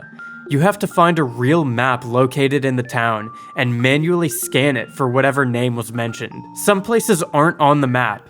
You may have to ask around, or use intuition and the first-person camera to find it. When Ryo learns something important, he writes it in his journal. You have to flip through each page individually to find information in it. Ryo can use a number of rotary phones in the world, but he can't auto-dial numbers. You're going to have to flip through the journal to find who you want to call, or just dedicate their number to memory, and then manually input each digit into the phone. Taken individually, these elements might be considered bad game design in a more focused, active game. But Shenmue's entire appeal hinges on exactly these inconveniences. There is so little in Shenmue which is abstracted in menus and UI. Basically, the entire game is defined by post-skeuomorphic depictions of items that actually exist, that you have to find in the game world to use. If you get lost in the game, rather than having a hint system or having Ryo self-monologue like, I should check out this place, there's a fortune teller in Dobuita who will give you advice for the fee of telling your fortune. The level of finesse in this commitment to immersion is simply something that you would never see today, especially in the most expensive video game ever made. Can we appreciate that there was a point in time where the most expensive video game ever developed made multiple artistic choices to inconvenience the player, to purposefully leave them confused? The most expensive game ever developed now is Star Citizen, which might actually also leave the player confused and inconvenienced, but for a completely different, less noble reason. I'm talking about, the game doesn't work. The quest design of Shenmue is downright experimental. While the main story is linear, the path between each plot point is usually not immediately obvious. You may know what you need to find information about, or who you need to talk to, but not how to practically get there. Most major NPCs have voiced dialogue for every possible question that Ryo could have, because you're meant to just talk to people and detective your way into a lead. Very often the game will send you on a hot streak where somebody will refer you to someone else and you end up pinging between a bunch of different places, inching just a bit further towards your goal until the next major roadblock presents itself to you. A lot of the time, this roadblock will happen because of the game's persistent day-night cycle. Different shops will open and close at different times. People will be going through parts of their quotidian routines at different hours, and Ryo himself can only stay up for a maximum of 15 hours a day. In some respects, it feels like Shenmue is once again putting the immersion and viscosity of its world above its playability. But I think most players will come to realize that this structure is explicitly engineered to give you time to chill out. Shenmue's asynchronous, time-specific events force you to take it easy and enjoy leisurely time pursuing side activities and exploring its world. Where other games emphasize the importance and immediacy of the main questline to such a degree that it can be suffocating, making the player almost uncomfortable with putting things on pause to take stock and do side quests, Shenmue actually forces you to calm down and burn some time appreciating the pure money lining every other aspect of the game. Go to the arcade. Go collect cassettes or capsule toys. Go talk to people. Go train your martial arts. Go look through the storage in your house. Shenmue is confident that there's enough to appreciate in its world that it doesn't need to constantly dangle a carrot in front of you to keep you engaged. Judging by reactions to the game, they were kind of wrong, but man, I agree with them. I love just looking at stuff in this town, toying with 3D models in Ryo's hands, being unbelievably bad at Space Harrier. The craziest thing Ryo does in this game is chug every single soda that he buys. Like, I think there has to be something wrong with him. There's a restaurant here named Funny Bear Burger. There's a store named Gene's Water Dragon Volume 2, and it's like the sequel to another store in the town. I'm gonna lose my fucking gourd, dude. Go up to Tom's stand like, yeah, Tom, let me get big hot dog and an orange juice. I'm feeling like a real scumbag today. How could you not like this game? Ryo's Therosian questioning style is often mocked by commentators online, as if it isn't the most effective possible way to gather information. Ryo doesn't beat around the bush. He doesn't waste anybody's time. He knows what he's looking for, and he doesn't need to hide his intentions to anyone. This part way showcases a kind of homely familiarity with this town. It feels nice when we come up to someone and they already know Ryo.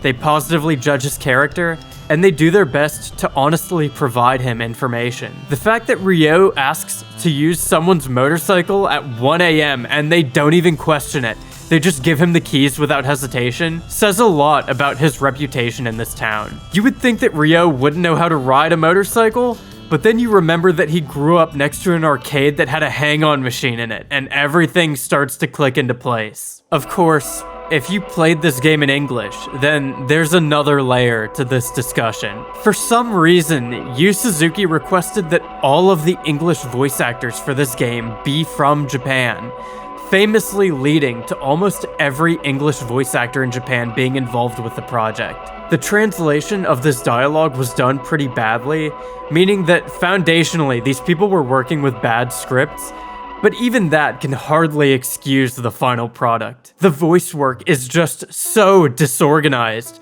and variable in quality that the dialogue hard shifts into unintentional comedy in basically every interaction. When Shenmue released for the Dreamcast, there was no option between dubbed and subbed. Everyone in the West got this funny version.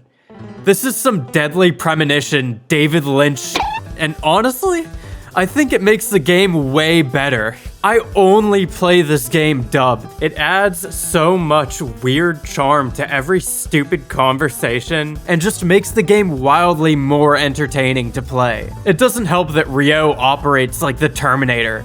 I'm shifting his big-ass body around and then zooming in and hyper-focusing on the back of some guy's head to talk to him, only for Ryo to come out swinging like, do you know where I can find Chinese people? Like, whoa, dude, at least say hi first. I don't keep up too much with modern games, but I remember seeing tons of clickbait on Cyberpunk 2077, apparently having NPCs with real-life schedules and personalities, and that every person you walked past would have a story.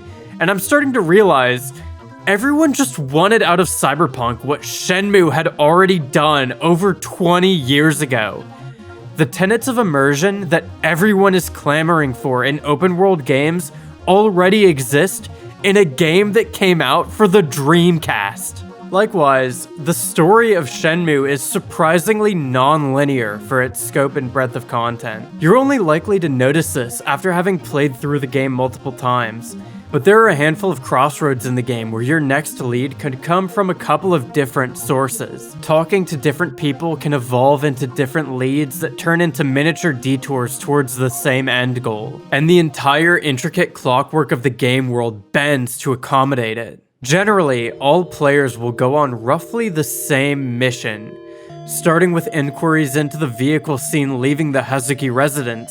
Ryo continually refines his understanding of Londi by recognizing his connections to the Mafia via local sailors. Where the game seemingly would have wrapped up with Ryo purchasing a ticket to Hong Kong, the story abruptly halts in a confrontation with Chai at the U Arcade, where Ryo loses all of his progress in the funniest way possible. Running out of options and desperate for some sort of resolution, the story seemingly restarts with an entirely new lead and a new area, the harbor. Soon enough, Ryo ends up working as a forklift operator, while an underlying plot involving illicit trading and a local gang unravels beneath him. We start to make consistent money outside of our allowance for the first time, and Ryo falls deeper and deeper into the rabbit hole. In other words, Shenmue is a story where you start with all the time in the world but no dispensable income, and by the end, you're still relatively broke, but now you also have no time to spend any of your money anyway. These are Microsoft Flight Simulator levels of realism in the realm of being 18 and getting your first job.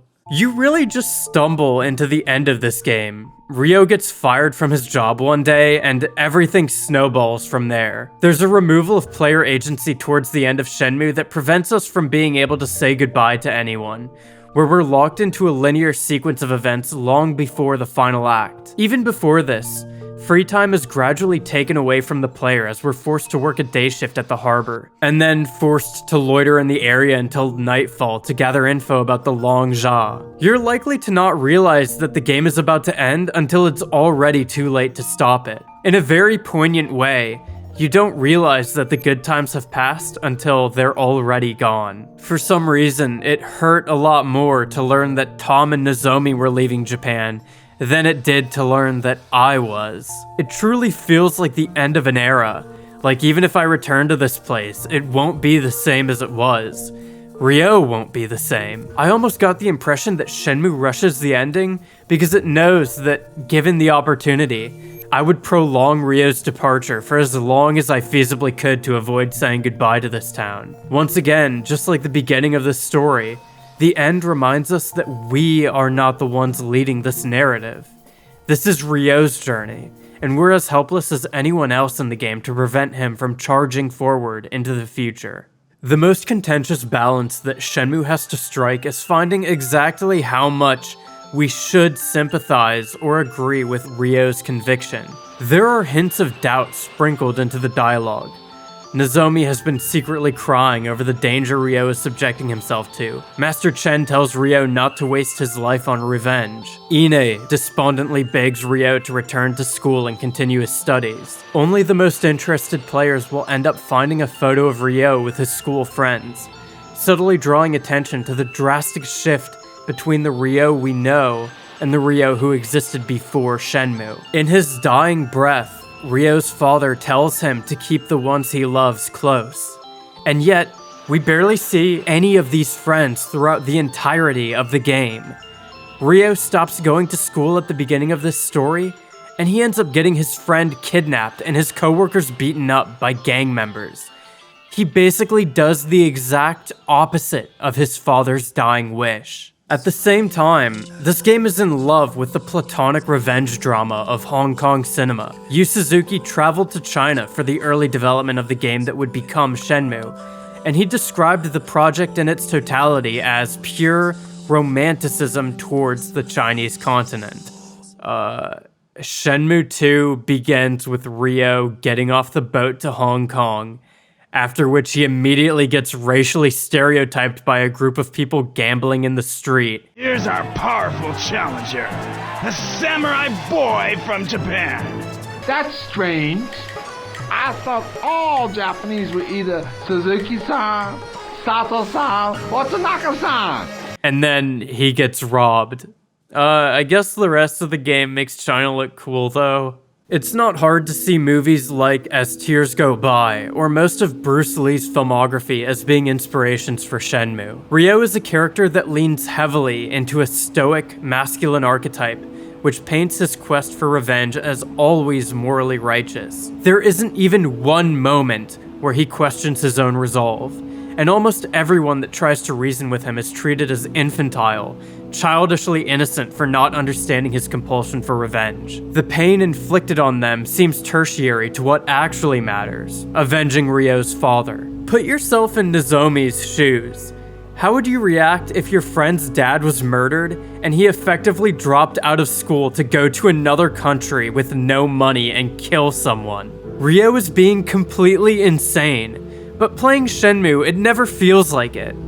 There's a slow ramp up such that his early digging into the matter feels valid enough, but by the time he's working a 9-to-5 as a forklift operator in the hopes of getting accosted by gang members who might be tangentially linked to a Gollum ripoff that ate his ticket to Hong Kong, I don't think anyone would blame him for dealing with his grief in some other way. Viewing Ryo's drastic departure from a fairly guaranteed well-off life reminds me of Yukio Mishima's classic 1963 novel, The Sailor Who Fell from Grace with the Sea, which I can't really explain because it would spoil the book.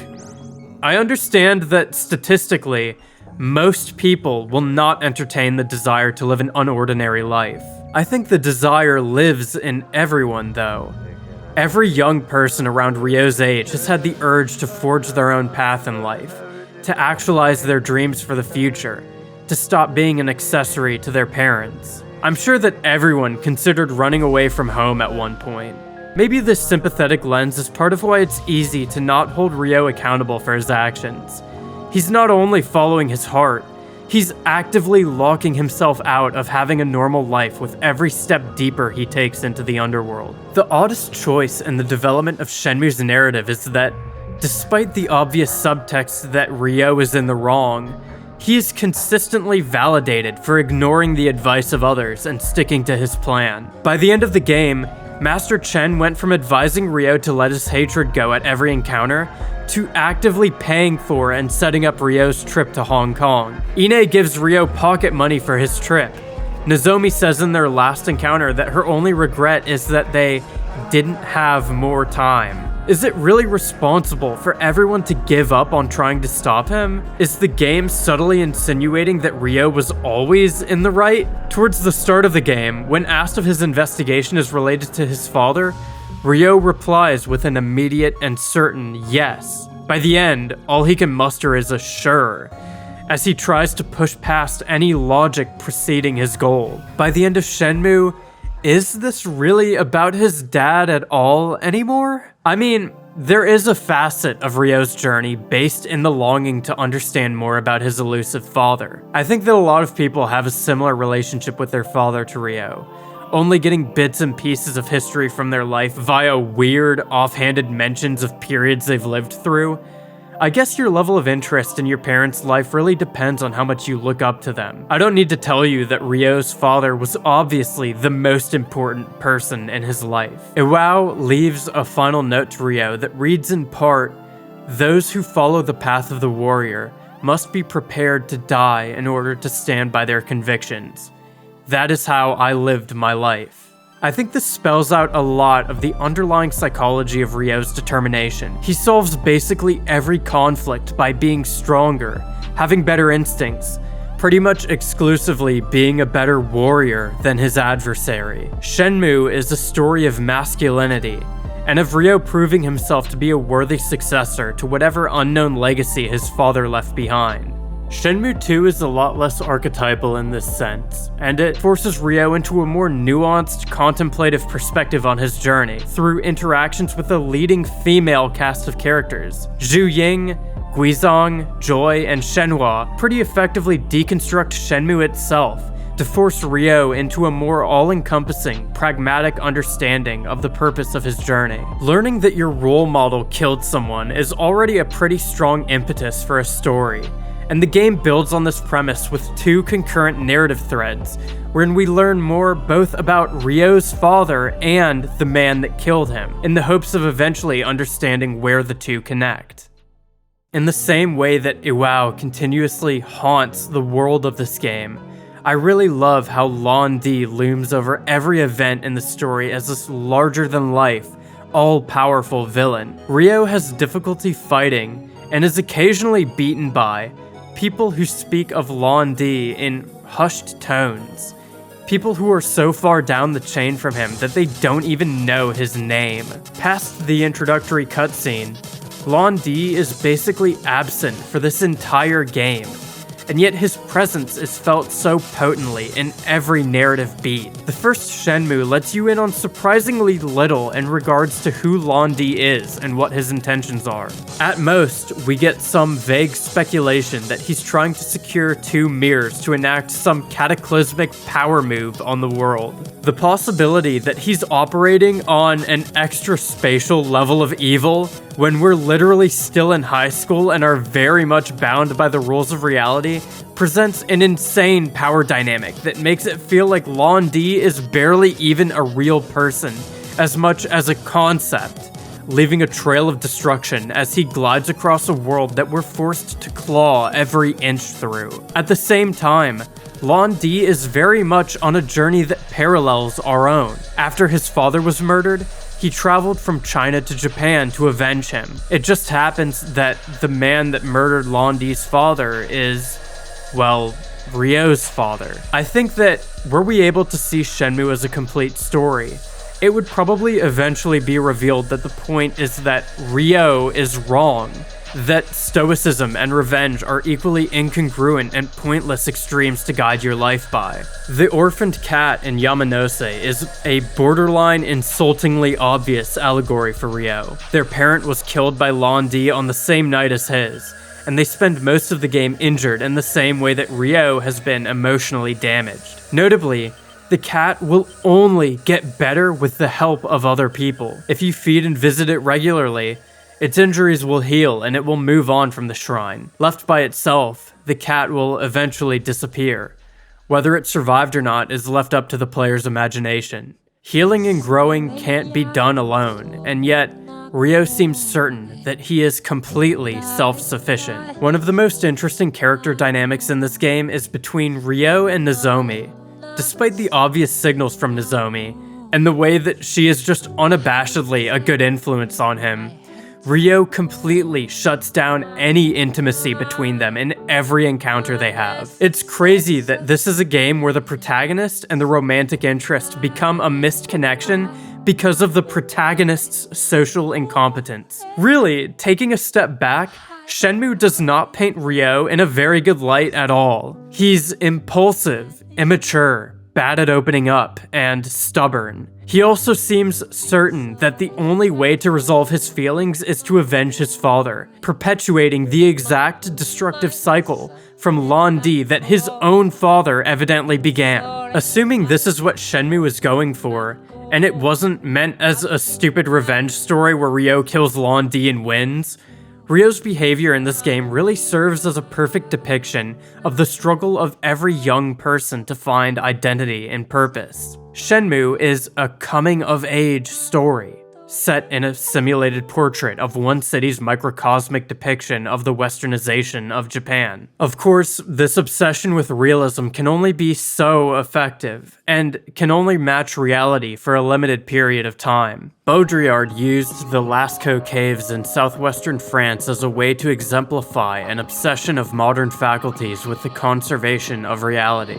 This network of caves is preserved by forbidding access to the real caves and directing tourists to an exact replica, which was constructed only 500 meters from the original. Since Baudrillard's passing, 2 more replicas of the caves have been created, one of which resides in a museum, while the other is part of a traveling show. To admit that the real caves no longer play a significant role in their own appeal, that the real could be just as easily replaced by the replica without anyone noticing, is akin to an admittance that the entire crux of this attraction has been turned into pure simulation. Any real element which was the impetus for this curiosity has been delineated into a caricature of itself, which enables the construct to now exist indefinitely with no stake in reality. By preserving the real, regardless of how negligible it is, the fake is ascribed value. Shenmue was not so lucky to orchestrate the same level of guardianship over its subject matter. In fact, in many ways, both physically and metaphysically, Shenmue has come to mold Yokosuka to reflect its own existence as a reflection of itself. Beyond Shenmue's influence, a city like Yokosuka was bound to change with the evolution of technology and culture, further separating the original from the replica. Shenmue never truly accurately simulated Yokosuka, but now more than ever, Shenmue is a pure simulacrum, a copy of something that no longer has an original. When we let Shenmue inform our concept of Yokosuka, we are letting a copy of something that never existed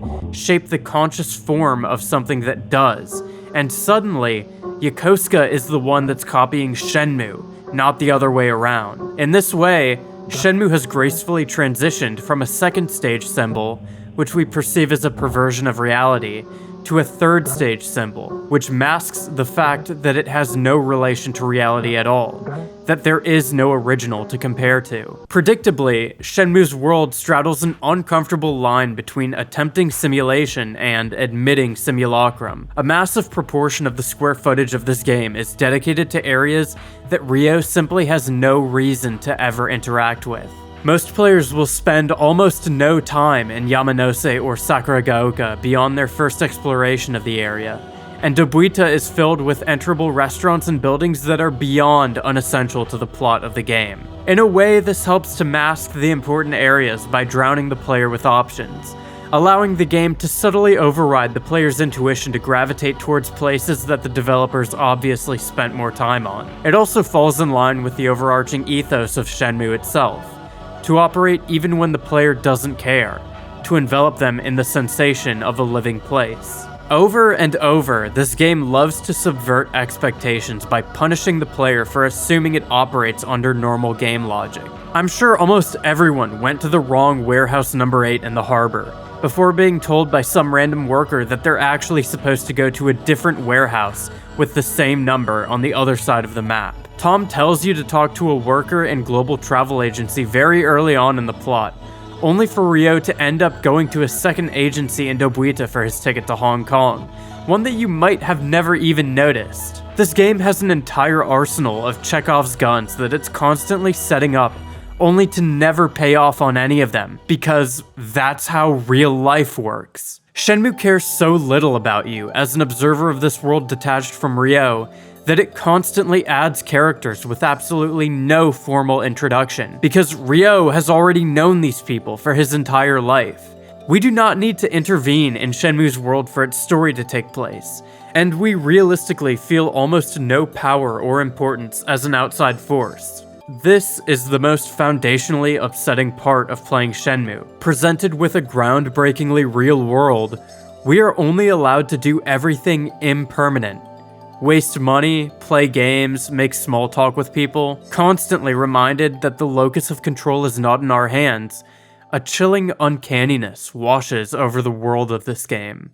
The most appealing aspect of Shenmue is something that's hard to put into writing. There is something deeply elegiac about the atmosphere of this game, the world, the townspeople. It's not as if Shenmue is an outwardly scary or depressing game, but there is some deep-seated emotional baggage permeating it. I think it's the result of multiple factors, intentional and unintentional, clashing to create something transcendental. The central themes of loss and acceptance, the off-kilter dialogue, the restrictive, bit-crushed town. The music of this game is also unbelievably important to the final product. Some of these songs may come off as overly sentimental or kitschy in another context, but in this world, they are so relaxed and soothing that they border on comatose. This is the exact feeling that I was talking about earlier, from the Tomb Raider 1 menu music. The best vaporwave group of all time, Death's Dynamic Shroud, was literally formed over this game.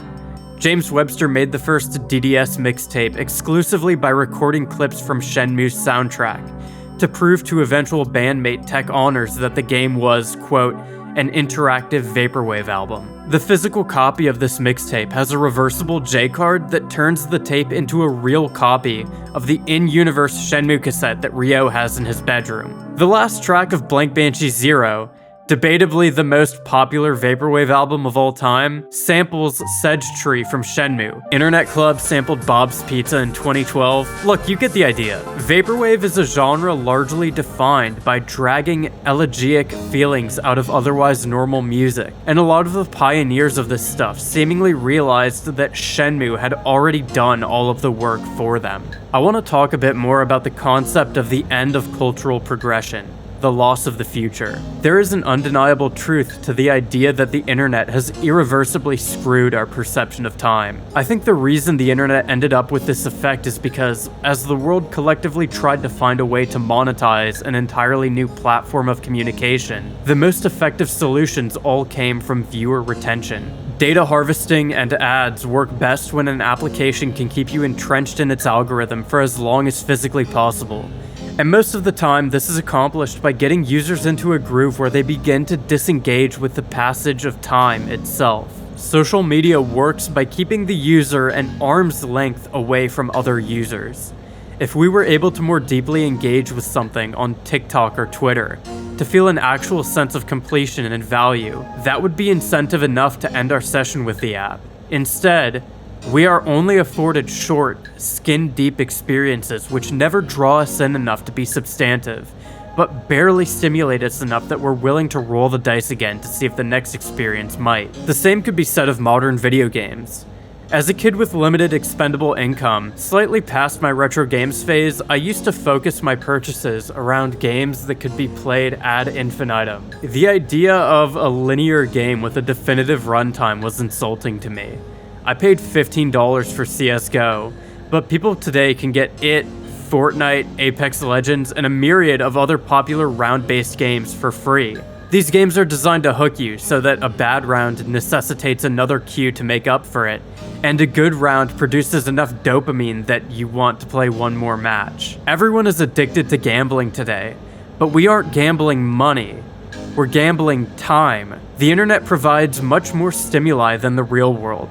But where it tricked me is when I was convinced that the sum of all of those stimuli were anywhere near as potent as what real life offers. I guess my point is that this dollar per hour attention economy that pervades modern culture contrasts so harshly against Shenmue's game design that it actually feels insulting to insinuate that Shenmue is not the epitome of what a game should be by comparison.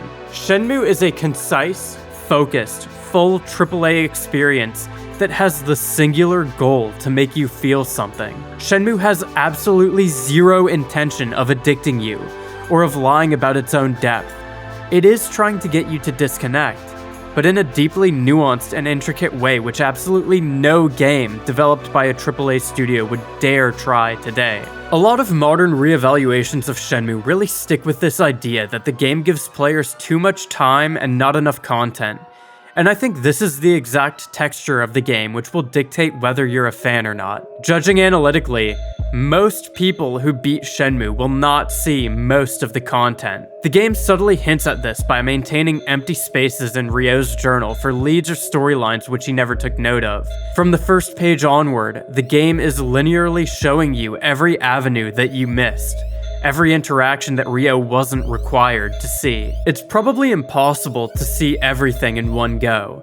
The number of one-off events with obscure triggers which are never even hinted at to the player, and the bevy of side tasks, side stories, collectibles, and minigames to complete seem impossible to coalesce into one perfect playthrough, especially when considering Ryo's limited income throughout most of the game. Far from being devoid of content, Shenmue is actually closest to a time management simulator, where the interesting choice is to decide which people and things matter most to the player, to stop and examine only a handful of Shenmue's moving parts. Shenmue will slowly personalize itself to exactly what it sees you interested in.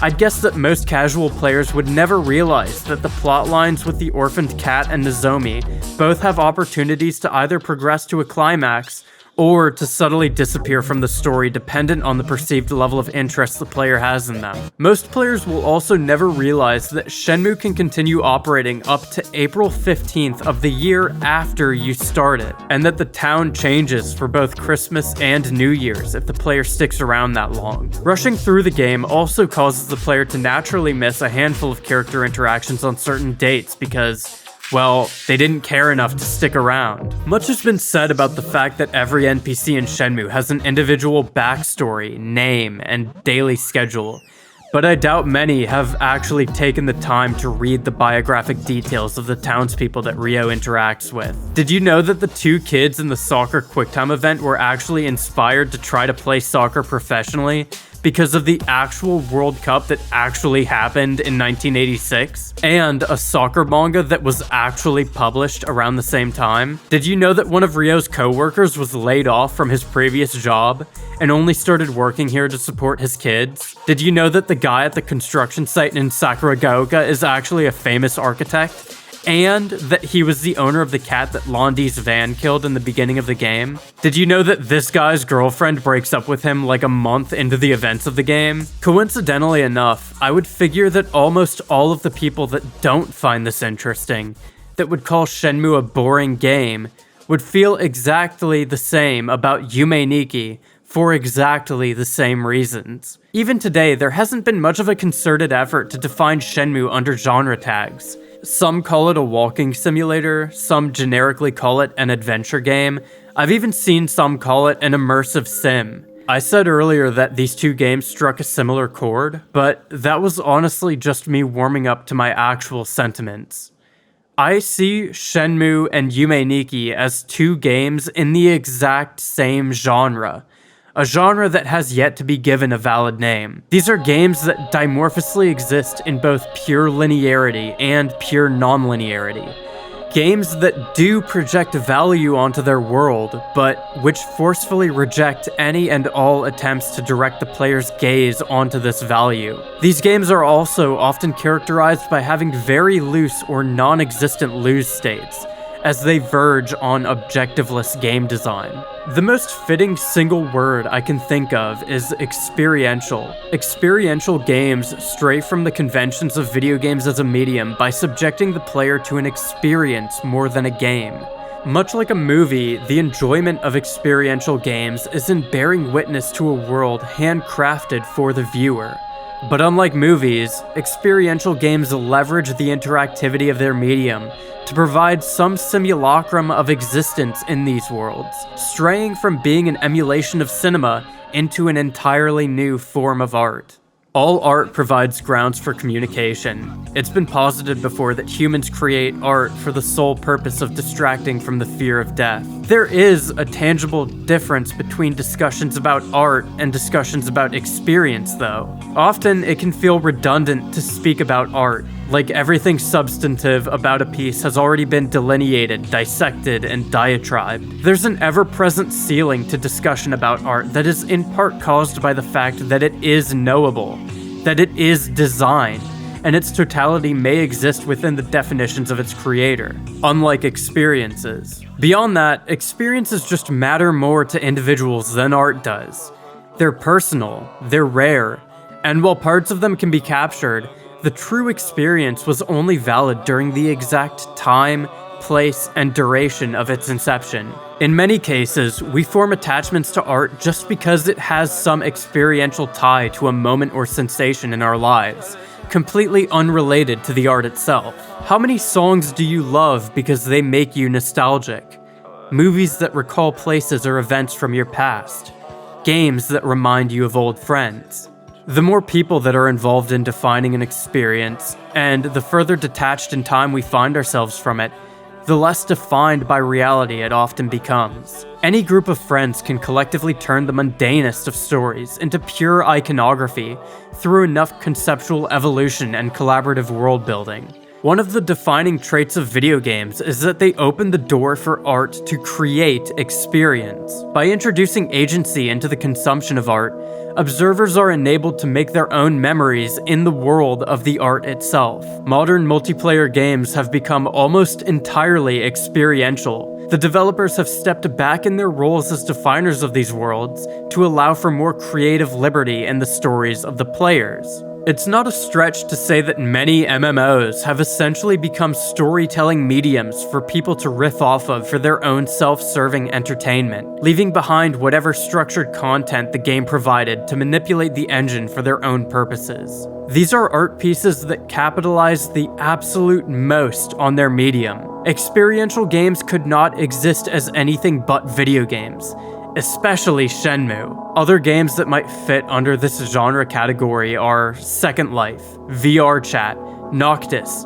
Cyclist, Flower, Abzu, Proteus, Animal Crossing, Death Stranding, all of Osamu Sato's work, every Kazutoshi Ida game, and every Team Ico game. Shenmue deserves credit for striking an excessively delicate balance between presenting itself as art while also goading players to have their own experience free from the linearity of the art itself. Shenmue presents life experiences in all of their banality and self-importance as the art itself. It enables players to share life experiences in the same way that they might share art, because it is art. By placing the average on a pedestal, Shenmue lets us communally revel in the prosaic details of all of our lives, thus creating experiential art. There's something about this experiential element that makes these games so appealing to me. Maybe it's the disassociative quality of viewing life from this outsider perspective, being an observer of a world that isn't aware of its own illegitimacy. Maybe it has to do with the lack of extrinsic reward, the make-your-own-fun mentality that rewards creativity and respects player agency. I think there's something more personal behind it too. Something that draws me to recollections of the past more than representations of the present. One of the defining memories of my childhood happened inside a local game store when I was literally 9 years old. My dad took me there with a friend and commented on how old an NES game being played at the store looked. Being a 9-year-old with unrestricted access to the internet, I jumped at the chance to reply with, "It's not about the graphics, it's about the gameplay." I was definitely just repeating something that I'd seen people say on game forums. The guy working at the counter made eye contact with me, walked over, and gave me a f***ing fist bump off rip for saying that. And ever since then, I haven't been able to shut up about video games. I used to loiter in these stores just for the opportunity to talk about games with people other than the kids in my elementary school. People whose eyes lit up when you mentioned games like Shenmue. A not insignificant part of my early childhood was formed around these conversations, learning what games they had been fans of when they were kids, the personal stories each game held with them. The employees at these game stores knew me by name. One of them sold me their childhood copy of Majora's Mask, the reflective cartridge, because they told me they knew I would appreciate the game more than they could. If it wasn't for the genuine community, the enthusiasm, the love and respect I felt talking to these dudes in their early 20s about games that came out before I was born, I absolutely would have been a completely different person today. I came back to live in my childhood home for a few weeks after graduating college this past year, and I was very interested in telling these guys about the impact they had on my life through their unabashed kindness towards an annoying kid. Over the course of my stay, I made trips to each one of these hangout spots, armed with the hope that somebody there would remember me. I never made it that far, though. Not a single one of these stores still exists in my hometown. Every storefront empty, almost as if they were never there in the first place. Who knows what happened to the people that worked in them? Whatever community existed disappeared in the sea of everyone else now. Lost interest, lost connections, lost free time. The world that I lived in as a child is less than inaccessible. It's dead. All that's left are these games, these save files. If you're out there, Julian, I still have your copy of Majora's Mask. It's only striking me now that this is exactly the reason why I started this YouTube channel, and the exact reason why I love Shenmue. Community, conversations, and the sharing of experience are the most important parts of everything that I've ever wanted to talk about for this long. As I get older, I only find it harder and harder to connect in the ways that I used to. Maybe it's my own fault. Maybe it's larger than me. In my Yume Nikki review, I talked about the rising number of hikikomori cases throughout the world. A new wave of social withdrawal, people who refuse to leave their apartment. While I don't want to minimize their stories as talking points in a video, I'm fine enough with using my own. To tell the truth, for almost 2 years prior to the start of my channel, I was going through my own phase of extreme social withdrawal. I spent every day in the confines of my singular apartment bedroom, only leaving for absolute necessities and purposefully wasting every hour until I could justify going to sleep again. There were many, many days where I didn't speak a single word to anyone. Not out of spite or malice, it was just something that happened to me. Even today, ghosts of this period will come up, blocking me from being able to innocently connect with the world in the way that I used to. Even when you seemingly escape something like this, nobody tells you that its specter will haunt your every interaction for who knows how long afterwards. There's something comforting about the simplicity of Shenmue's world, the familiarity of its characters. Thinking about my connection to Shenmue, I also come back to thinking about the core of this video: time. The loss of the present. I denied it earlier, but maybe this is the point that this video was always getting at. After spending years detached from the passage of time, I started this channel with the sole intention of recapturing my own past. I only find interest in talking about decades-old art, sifting through internet archives, reminiscing on what no longer exists. I've inadvertently fallen into the exact behavior that I was describing in the opening of this video, cyclically reiterating on the same ideas, over and over again. Maybe I was wrong this entire time. Maybe there is an articulable reason why we cling to the past. Maybe the present is, actually, less than it needs to be. Maybe the past is just a crutch we all use to forget how far things have fallen. I don't think that I'm alone in feeling this way. Even if you've never verbalized it to yourself, I'd bet that a lot of you watching have felt this sterile disappointment in your own lives before. I promise that I am not here to wallow in self-pity with you. In fact, I'm about to do the exact opposite. I reject everything I just said. I refuse to resign to this conclusion. I know that both of us have every reason to deny this fatalistic outlook. Beyond pointless optimism, beyond complacency, I want to prove to you that Shenmue itself is as much proof as anything else that there is value in appreciating the present and looking forward to the future.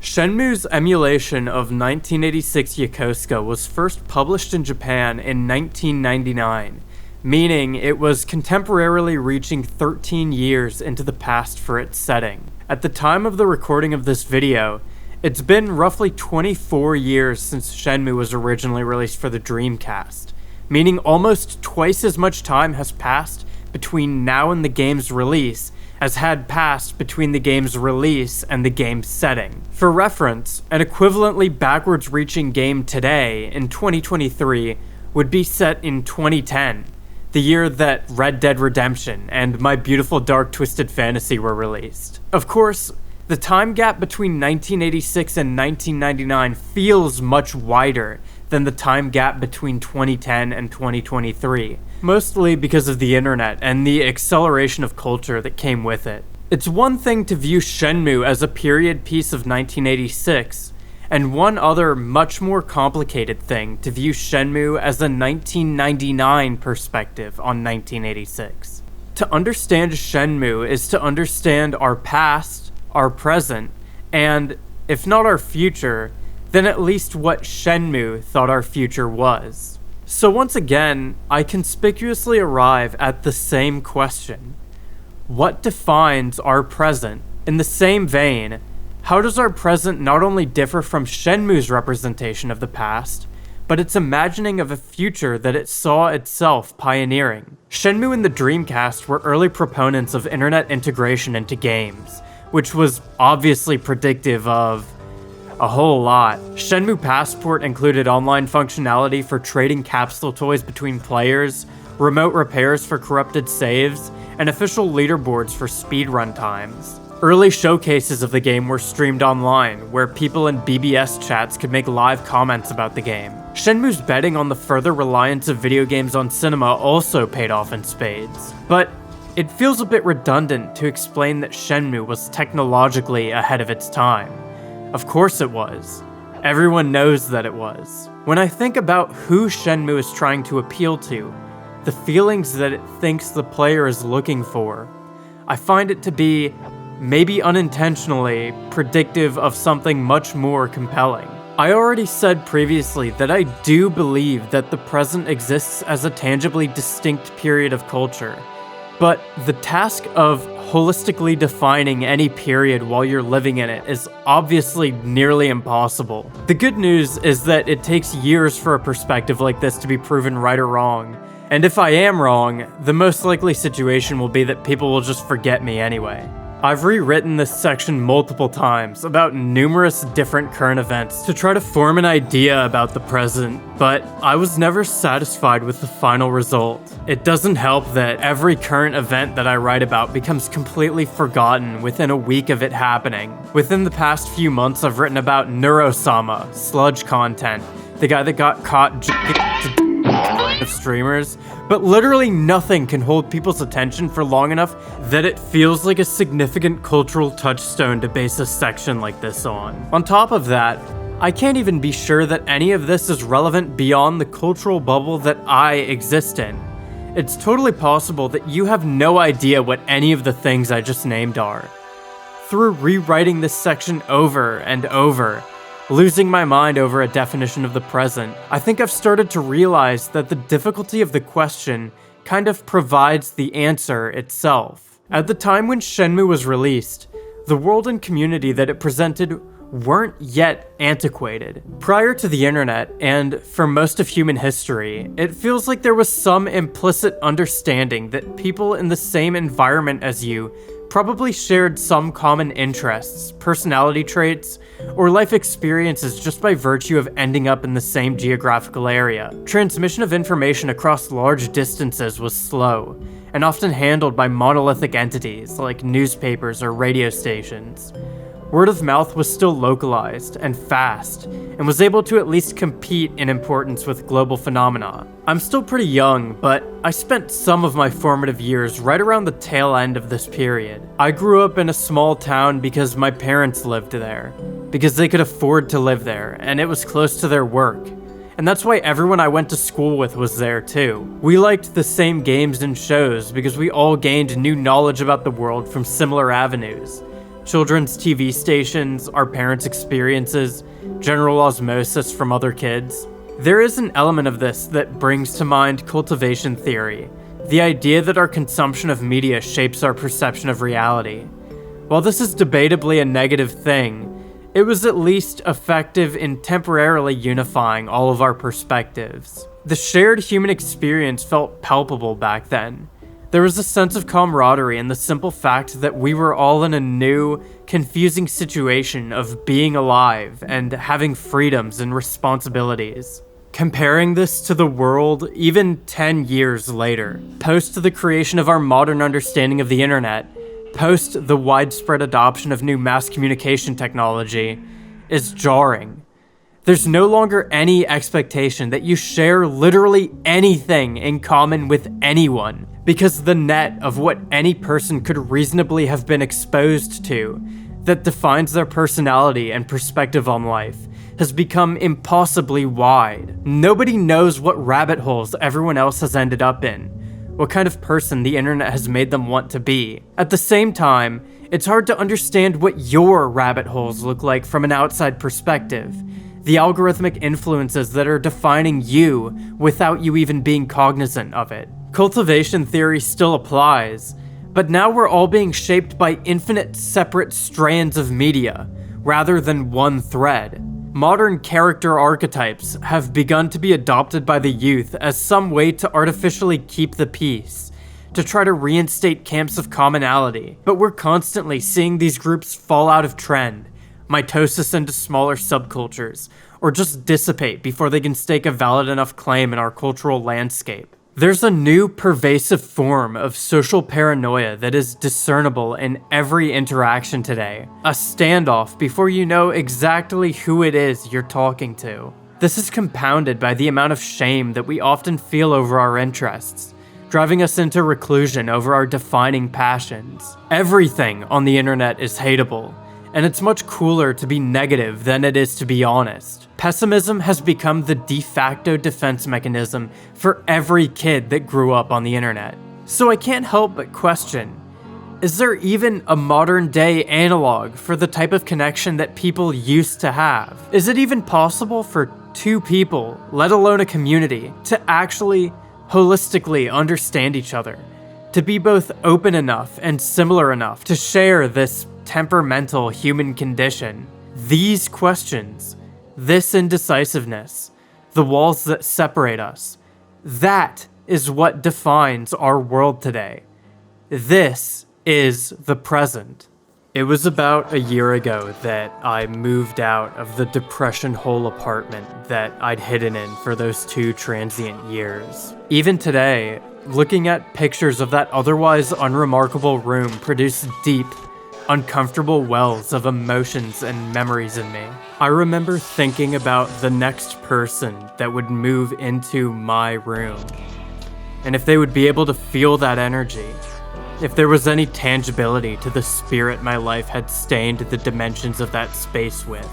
Clearing my possessions out of that room, viewing the same blank canvas which I one time before looked at with optimism for my future, I realized that their introduction to that space would be no different from my own. Their experiences, and the experiences of those after them, would redefine this space again and again. And the idea that I would ever be able to haunt this place for anyone other than myself was nothing more than childish narcissism on my part. The same is true of every place I've ever been in. I can't stake a claim in anything. I can't pretend like anywhere will never recover from my presence. There's only so much space, so much matter for life to conduit through. I overwrote the saves of those before me, and inevitably, my saves will be overwritten too. Eventually, the cartridge itself will break, the battery will wear out, and it'll shatter apart to become pieces of other things. At that point, there won't even be an item for history to be recalled from. In the face of such destructive certainty, it seems stubborn, insolent to insist on trying to preserve anything. To drag the past into the present is to deny some part of the future the space to exist. But to deny the past is to deny impact. To admit that nobody is really capable of changing anything beyond temporarily holding some fragments together to form a portrait which is predestined to fray and wither away. Are we so afraid of this premonition that we are willing to eliminate the future, to stay in the present forever, just to prevent the past from disappearing? This small rectangular prism sitting tucked away in an arbitrary apartment complex and an arbitrary room number means nothing to the world. And even to those that know it, there will never be a consensus. If even the history of a place this inconsequential can be so hopelessly dense and unnavigable, how could anyone hope to understand anywhere? The answer is, we can't. You and I will never touch the surface of objective understanding of anything, anywhere, anyone, anytime. But that revelation isn't a despondent one. Earlier in this review, I said that the schism between our perception and reality is the exact gap wherein art is formed. This is art. Our inability to view the world as a purely objective plane. That is exactly why art exists. To connect us, to help us understand each other. This is literally why I made this video. Why I've ever made anything. Everything that anyone has ever made has been an attempt to bridge this gap. This isn't a new phenomenon either. The fact that art has always existed is proof in itself that humans have always dealt with this separation. The spindling threads of culture that the internet created, while sometimes isolating, have also led to countless people finding community and connections that they never would have otherwise. The internet was every bit as impactful on my identity as my time in those game stores. In a very substantial way, I became a person I never would have become without it, because I found community within it. By having and talking about and sharing experiences, we spend our entire lives doing nothing but growing closer to each other. The fact that we are on an endless journey to find each other is, to me, the distilled beauty of life itself. I thought for a long time that contentedness could not be found outside of myself. If the answer isn't within me, then why do I exist independently of other people? Would I be doomed to a shallow existence, unable to penetrate the deeper recesses of my own understanding of myself, forever incomplete if I was alone? The answer, now obvious to me, is yes, obviously. We cannot exist without other people. Obviously, we are created by the people around us. Where I once thought that I could never hope to understand others if I didn't understand myself, I now realize that the truth is the exact opposite. I can never hope to understand myself if I don't understand others. I can't be defined without the perception of other people. I might lie about the impetus for my art to try to look cool, but the truth is that I started making music because I wanted to be someone my friends would be proud to know. I started making reviews because I wanted people to watch them. Everything is always and has always been about everyone else. Shenmue's world is only as interesting as the vector through which we interact with it.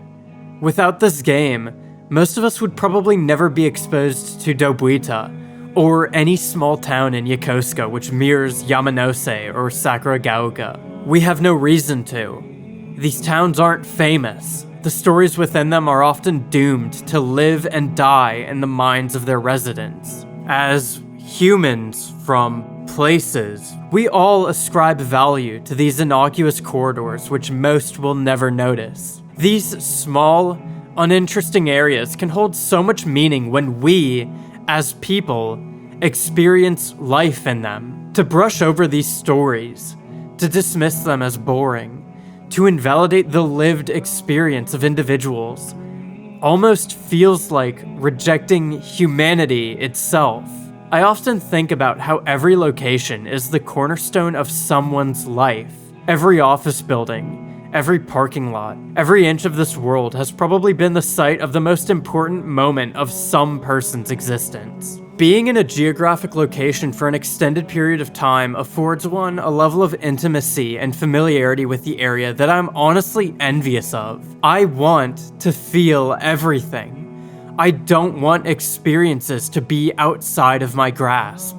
I want to absorb the warmth and the history and the emotion present in every place I inhabit.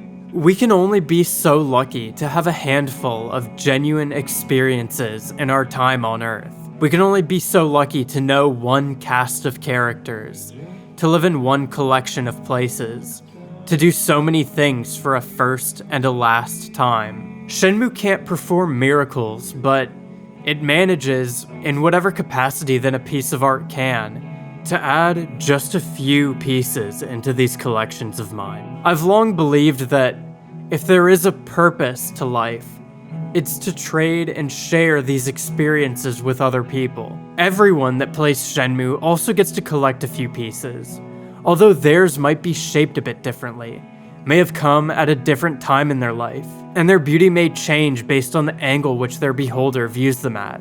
Maybe the same is true of every piece of art I've ever loved. I should remind you that I exist somewhere in the middle of all of this, alongside you. I struggle as much to navigate this place as I'm sure you do. I've been forced to do a lot of self-reflection since my last video on why I decided to make it, what the point of talking about art is, if there is a value to what I made, and what, if anything, does have value. I wonder if my outlook matters at all when I find myself so abjectly lost in navigating our current world. And even if I was well adjusted, how much can one person really gain from another's perspective? Ultimately, the only answer I find myself satisfied with is the simplest one. I want to love things. I want to care this much about the world and the things and people in it. I want to speak this passionately about things that I care about. I don't think that having or expressing deep amounts of love for things is shallow or childlike or embarrassing. I'm tired of experiencing life this shallowly. Looking back on this, it all seems so pointless. All of this work just to come to the most obvious conclusion, that you don't need a reason to be happy. It is true that at one point I saw the world as patently unnavigable. I think it's really easy to logically place all of the blame on factors outside of our control. But the most pragmatic solution to unhappiness requires taking personal responsibility to resolve our own feelings. There's no deeper satisfaction to be found in blaming everything on the powers that be, to exclusively choose our enemies as those that are undefeatable. So the question is, do you want to feel right, or do you want to be happy?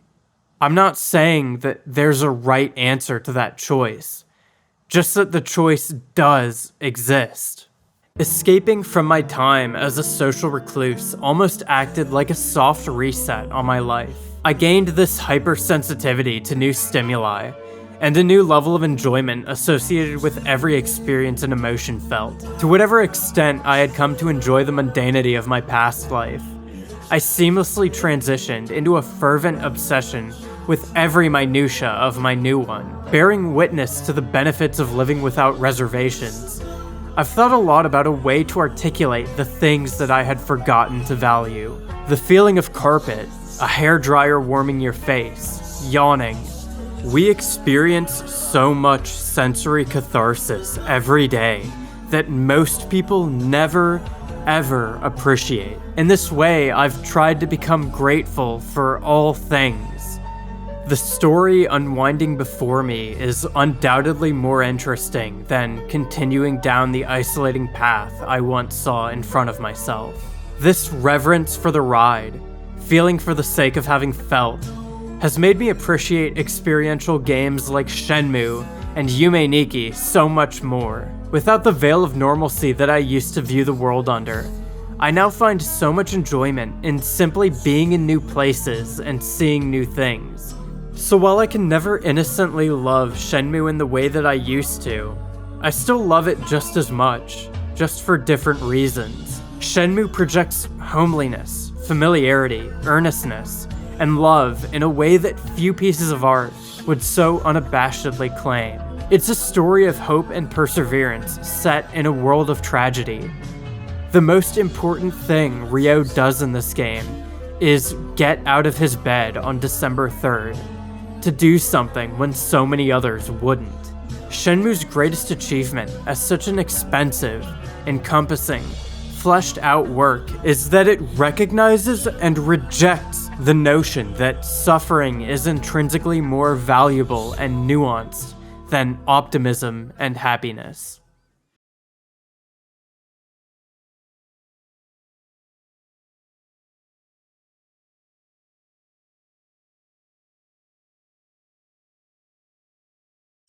An artist whose name I will not try to pronounce once famously said that art is what makes life more interesting than art.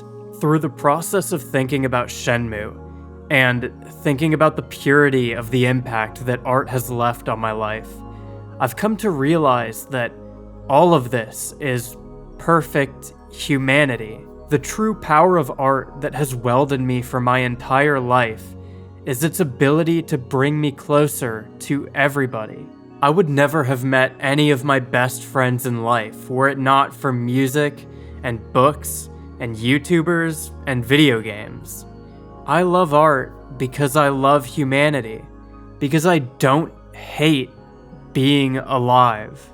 So I want to thank you too for being here. I like to hope that you clicked on this video and you listened to me talk for this long, because sharing art and experience like this matters a lot to you too. I know that there's some distance that's uncrossable. At the end of the day, we're on two sides of a screen, and we might walk very different paths in life. But I hope that I said something in the past 2 hours that struck a chord with you. Shenmue represents a time and a place that never existed. Shenmue, to me, represented something that I lost a long time ago. I realize now that there was never anything to be lost in the first place. Knowing that there is no end, no winning or losing, no final state of contentedness, that we will always be changing, I can't help but feel a bit more excited to see the future.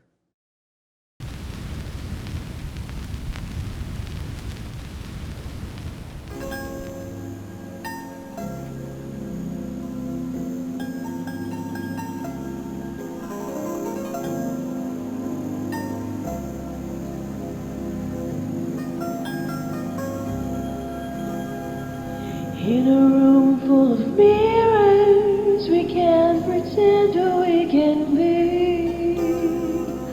A dancer in a top hat, or a captain of the sea. We can make funny faces, but we're not just what you see. There's a light inside us, we hope to grow and be. 'Cause I just wanna be, to look and sound just like me. Yeah, I just wanna be myself for everyone to see.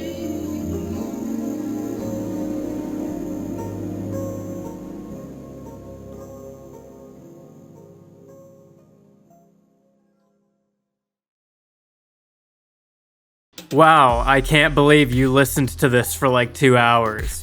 That's hardcore of you, dude. To be honest, I had no intention of reviewing Shenmue at any point during my post-Yume Nikki planning phase, but I kind of tripped and fell into making this video over the past few months. If you're interested in the kind of stuff I talked about in the last chapter, you might like reading some books about phenomenology. One thing I was really happy to see from the last review was all of the people that took the real fan certificate and doodled all over it when they posted it. It was totally unintentional, but I love that there was an unexpected creative component to watching that video. If you watched this far, please feel free to download a similar real fan certificate for Shenmue from the description and freestyle whatever you want on it. Thanks for watching. Hang in there, bro! Sure, thanks.